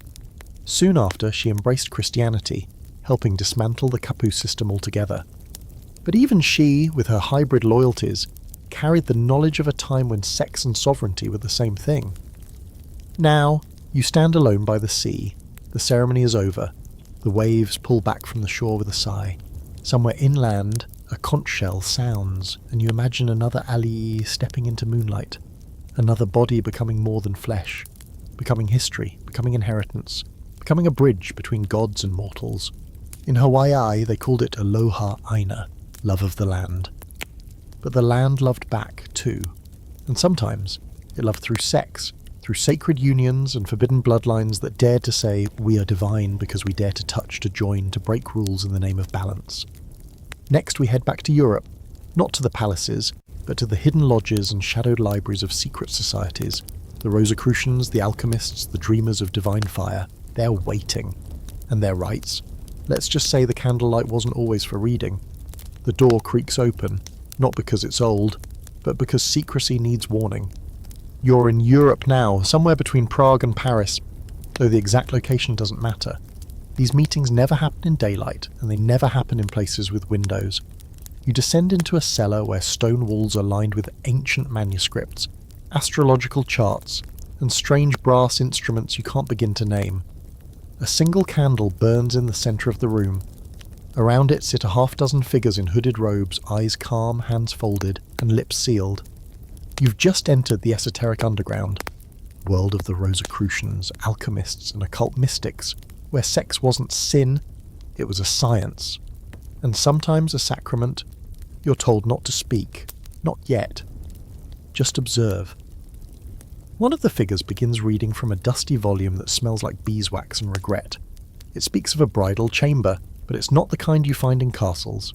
This is an internal room, a symbolic space within the soul. And the union described here isn't just between lovers, it's between the self and the divine. But here's the kicker. Sometimes, to reach that divine state, you have to use the body. You have to summon the sacred through the physical. And yes, that includes sex.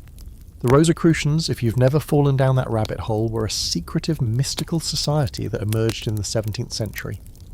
Their manifestos promised enlightenment, healing, and divine transformation through the pursuit of esoteric knowledge. They were alchemists, philosophers, doctors, astrologers, and depending on who you ask, sexual magicians. While their public writings are vague, their private rituals, especially in offshoot groups, were far more explicit. Here's your historical anchor.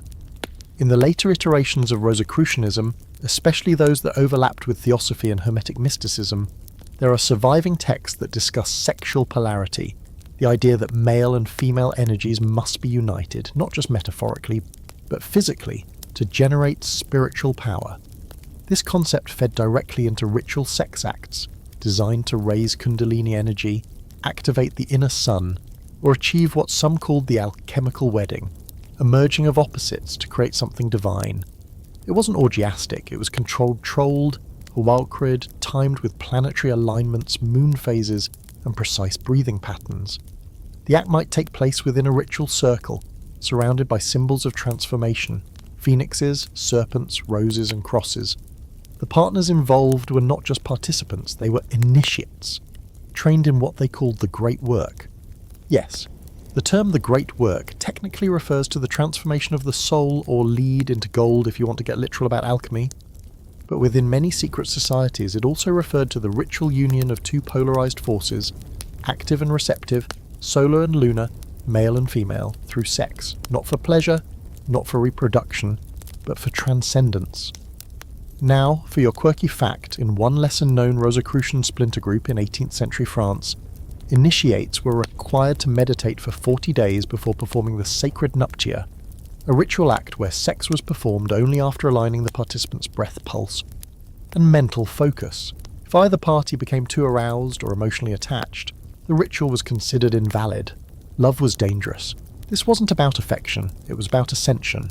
It's here in this dim room, watching a silent pair of initiates begin their slow meditative ritual under a symbol of a flaming rose, that you realise just how scientific this all felt to them. Not carnal. Clinical even. Every gesture mapped to a planetary force. Every moan a vibration through which the soul could rise. You wonder how much of this was mystical optimism, and how much was an excuse for complicated, consensual kink, but either way, they meant it. Let's talk about the alchemical metaphor for a second, because it's central. The alchemists believed in a three-stage process: nigredo, blackening, albedo, whitening, and rubedo, reddening. These stages weren't just chemical, they were psychological and spiritual. And in some alchemical texts, the union of male and female bodies was used as a literal enactment of that process. Blackening was the breaking down of the ego. Whitening was purification. Reddening? The sacred climax, both physically and cosmically. Not everyone was allowed to participate in these rites. In many esoteric schools, sexual rituals were reserved for the highest degree initiates, those who had demonstrated emotional detachment, mental discipline, and a deep understanding of the symbols involved. And if you're imagining this as some free love commune, don't. Many of these societies were deeply hierarchical and sometimes borderline puritanical outside of ritual, but not all of them. In the 19th and 20th centuries, Rosicrucianism merged with other occult traditions, the Hermetic Order of the Golden Dawn, Thelema, and various branches of sex magic founded by figures like Pascal, Beverly Randolph. Randolph, a mixed-race American occultist in the mid-1800s, claimed to have received secret teachings about sacred sex from Eastern mystics. He developed a system in which a man and woman, equally trained, could unlock divine insight through ritual union, but only if both were pure in intent, fully consenting, and practiced in controlling energy. Some of these ideas found their way into early Freemasonic lodges, Rosicrucian offshoots, and even into the practices of artists, writers, and radicals throughout the Enlightenment. Did they all actually perform the sex rites? Hard to say, but they believed in the power of erotic energy, not to dominate but to awaken. Now for the scholarly debate. Some historians argue that all this talk of sex in esoteric traditions is retrospective projection, modern authors interpreting vague symbols in erotic ways. The Rosicrucians themselves were notoriously cryptic. Others insist the references are too persistent, too detailed, and too cross-cultural to be coincidence. Besides, secrecy was part of the allure. If you were writing about sacred sex in the 1600s, you weren't going to spell it out. You were going to encode it in the folds of a rose and the shadow of a cross. You now step back from the circle, your pulse oddly calm, the air thick with sandalwood and static. One of the robed initiates extinguishes the candle with a single breath. Total darkness, no applause, just silence, and the quiet understanding that something sacred just happened, whether or not the outside world would ever understand it. You climb the stairs back into a very different world, one that's no longer in powdered wigs and Latin grimoires, but in boardrooms, bunkers, and very modern thrones. Because next we step into the 20th century, where royalty didn't lose their taste for ritual, they just pushed it further underground. Occultism, scandal, and secret rites didn't die, they evolved. And trust me, some of them are a little too recent for comfort. The wallpaper is tasteful, cream and gold, the carpet is thick enough to muffle footsteps, and the lighting, Warm, flattering, engineered to make everyone look just a little more important than they are. You could be in a luxury hotel suite, a discreet private club, or the upper floor of a mansion that doesn't appear on any public record. But what you're really inside is a modern royal sanctuary, one that's had centuries to perfect the art of secrecy. This is no longer about temples or palaces. This is about the last vestiges of monarchy, still clinging to rituals, some old, some invented, where sex is no longer just sacred or symbolic, but weaponized, mythologized, and tightly controlled. Tonight we enter the realm of modern royalty, where the lines between power, privilege, and pleasure don't vanish. They just get more polished. You're somewhere in Europe, or the Middle East, or maybe just barely off US soil, in a territory where laws blur and privacy is absolute. The guests tonight include exiled princes, billionaire patrons, political heirs, and women or men who are there not just as companions but as symbols. Everything here is curated, from the music playing softly in the background to the scent in the air, oud and vanilla, sharp with the money, to the rituals being quietly practiced just out of view. This is the soft continuation of centuries of royal sexual ceremony, though now draped in modernity and deniability. Let's peel back the silk. Start with the rumour that never quite dies, the idea that European royal houses, particularly those with long-standing ties to secret societies or ancient orders, still engage in sexual rituals behind the scenes, rituals said to honour fertility, maintain power, or in some interpretations, bind generations of wealth to supernatural contracts. Sounds absurd? Maybe, but remember, power doesn't let go of its oldest tools, even when pretending it has. Here's your historical anchor. In the 20th century, several royals, both reigning and dethroned, were rumoured to be involved with occult circles, particularly during the interwar and post-VU periods. Prince Bernhard of the Netherlands, for instance, helped found the Bilderberg Group, a secretive globalist forum that quickly became the focus of conspiracy theories involving everything from global manipulation to esoteric rituals. Though the group's public face is dull policy speak, its private meetings are closed to press, tightly guarded, and consistently attract whispers of stranger rites after the agenda ends. Even more eyebrow-raising is the case of King Edward VIII, who abdicated the British throne in 1936 for love, or so the official story goes. Less discussed is his involvement in fringe spiritualism, including seances, ritual sex magic, circles in the 1920s, and the alleged possession of books on sex occultism banned in the UK at the time. His partner, Wallis Simpson, was rumoured to have studied Eastern tantric techniques and was described by enemies as a sexual sorceress. Some said she used ancient rituals to seduce and bind Edward, luring him from the crown with more than charm. Now for your fringe and strange, there's a long-standing theory, whispered, dismissed, but persistent, that certain aristocratic families across Europe and the Middle East maintain ritual sex practices tied to ancient fertility cults, some with roots as far back as Mesopotamia. These families, according to the law, host seasonal gatherings that mirror the high feasts of pre-Christian gods Ishtar, Inanna, Dionysus, complete with symbolic dress, encoded language, and carefully selected performers. Participants swear oaths of silence, phones are confiscated, and what happens in those candlelit chambers? Allegedly divine union, symbolic rebirth, or more. What's harder to ignore is that many modern royals, especially those less constrained by reigning power, have spent fortunes cultivating spiritual advisors, often with a blend of astrology, Eastern mysticism, and sexual alchemy. In 1980s London, several prominent noble families were connected, albeit discreetly, to sex-positive mystery schools, blending Aleister Crowley-inspired rituals with New Age psychology. These weren't frat house orgies, they were structured, ceremonial, and according to some former participants, deeply metaphysical. And speaking of Crowley, his philosophy of Thelema, based on do what thou wilt shall be the whole of the law, drew in more than one aristocratic devotee during the early 20th century. His sex magic teachings, focused on using orgasm as a gateway to spiritual power, were adopted, adapted, and absorbed into esoteric orders that counted European nobility among their initiates. Documents from these orders, uncovered decades later, refer to the Marriage of the Stars, a ritual requiring participants of noble blood to engage in sexual union under calculated astrological conditions, invoking ancient deities under new names. Now for the scholarly debate. Do modern royals really continue these rites? Or are we looking at the frayed echoes of forgotten rituals, half remembered and repurposed by wealthy eccentrics playing at ancient magic?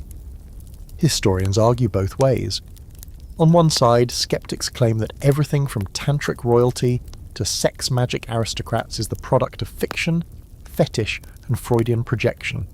On the other, esoteric scholars point to sealed family archives, burned correspondences, and strangely consistent patterns across centuries of private behaviour that follow unmistakably ritualistic lines.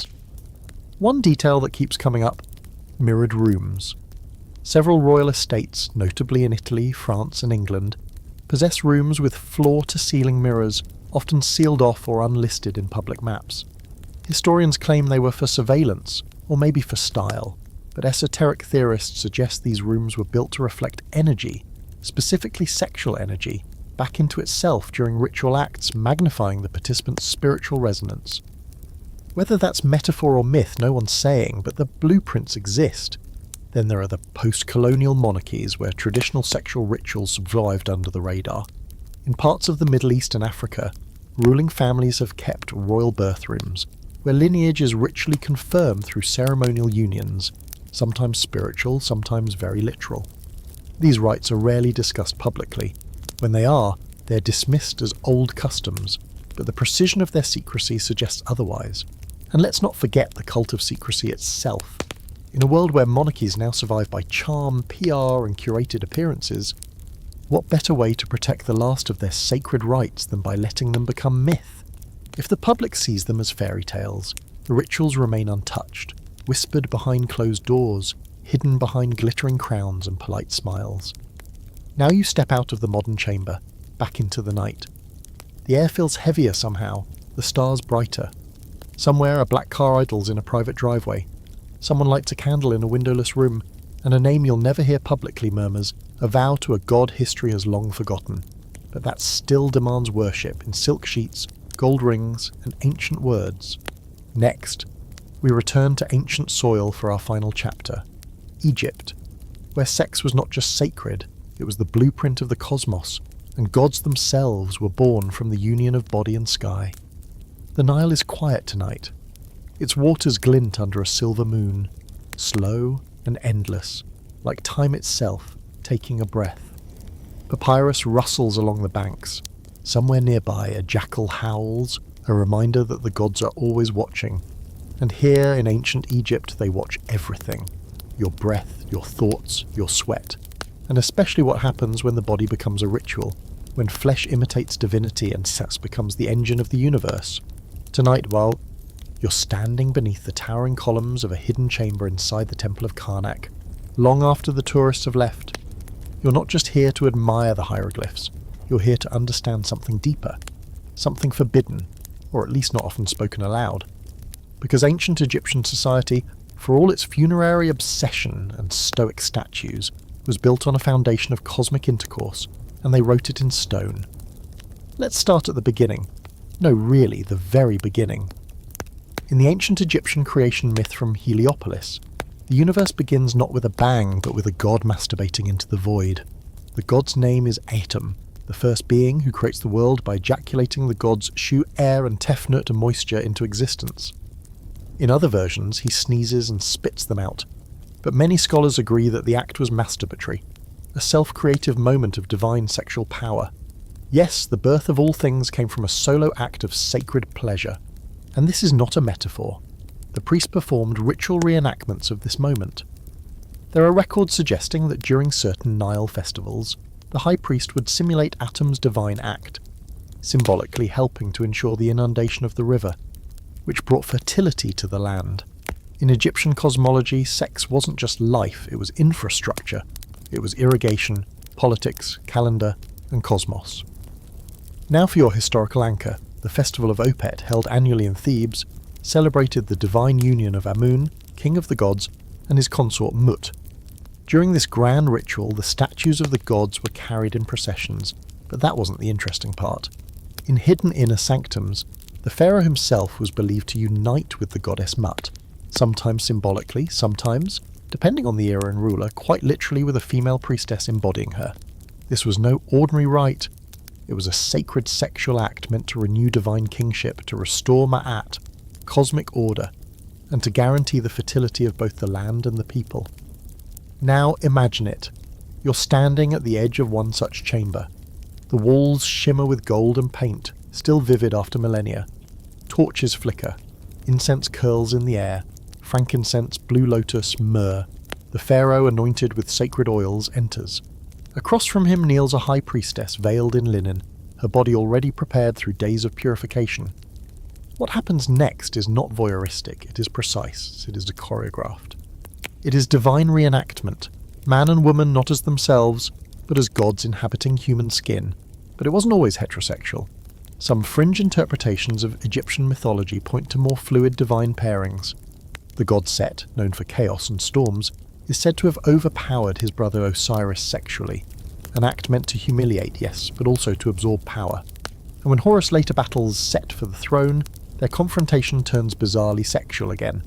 In some versions, Set attempts to assert dominance by seducing Horus, but Horus tricks him, catches his semen in his hand, and throws it into the river. Later, Horus ejaculates on Set's favourite food, lettuce, and serves it back to him. You didn't expect that, did you? What sounds like ancient drama with a weird libido is actually a coded ritual allegory about sovereignty, cosmic balance, and the transfer of power through sex. The body wasn't just a battlefield. It was a map of rulership, and sex was the compass. Now for your quirky fact. Egyptian fertility amulets, often carried by everyday citizens, were decorated with explicit images, erect penises, couples in the act, even gods mid-coitus. One such amulet depicts the dwarf god Bes dancing while brandishing a massive phallus, a symbol of protection, virility and joy. Unlike many later cultures, Egyptians weren't squeamish about depicting the sexual. They didn't categorize it as obscene, they saw it as functional magic. And that brings us to the debate. Some scholars argue that the more salacious interpretations of Egyptian sex rituals are misreadings, exaggerated by the modern obsessions or colonial-era prudishness projected in reverse. They point out that Egyptian art was symbolic, that just because something is sexual doesn't mean it was enacted. Others counter the consistency of these themes, ritual sex, divine masturbation, hieroglyphs of penetration, points to a culture that was not only open about sexuality but deeply ritualistic in its use. And let's talk about the pharaohs themselves. Their virility wasn't just personal, it was political. Their ability to perform sexually was tied directly to their perceived connection with the gods. Infertility or impotence was a spiritual weakness, a cosmic dysfunction. That's why so many pharaohs took multiple wives and concubines. It wasn't just about heirs, it was about energy flow, about reenacting divine unions with various goddesses through ritualized sex, sometimes timed with celestial events like the rising of Sirius, which marked the new year. You now stand at the edge of a sacred lake near a temple in Dendra, where priests once sailed boats in the moonlight, reenacting the celestial birth of Hathor, goddess of love, music and sexuality. The water reflects the stars. You hear singing, soft, rhythmic, hypnotic. Somewhere a priestess enters the temple barefoot, her voice rising with every step. Tonight, she doesn't represent herself. She is Hathor. She is joy. She is the divine climax of creation itself. Here, in this final chapter, sex has returned to its origin story, not as sin, not as scandal, but as the creative force of the universe.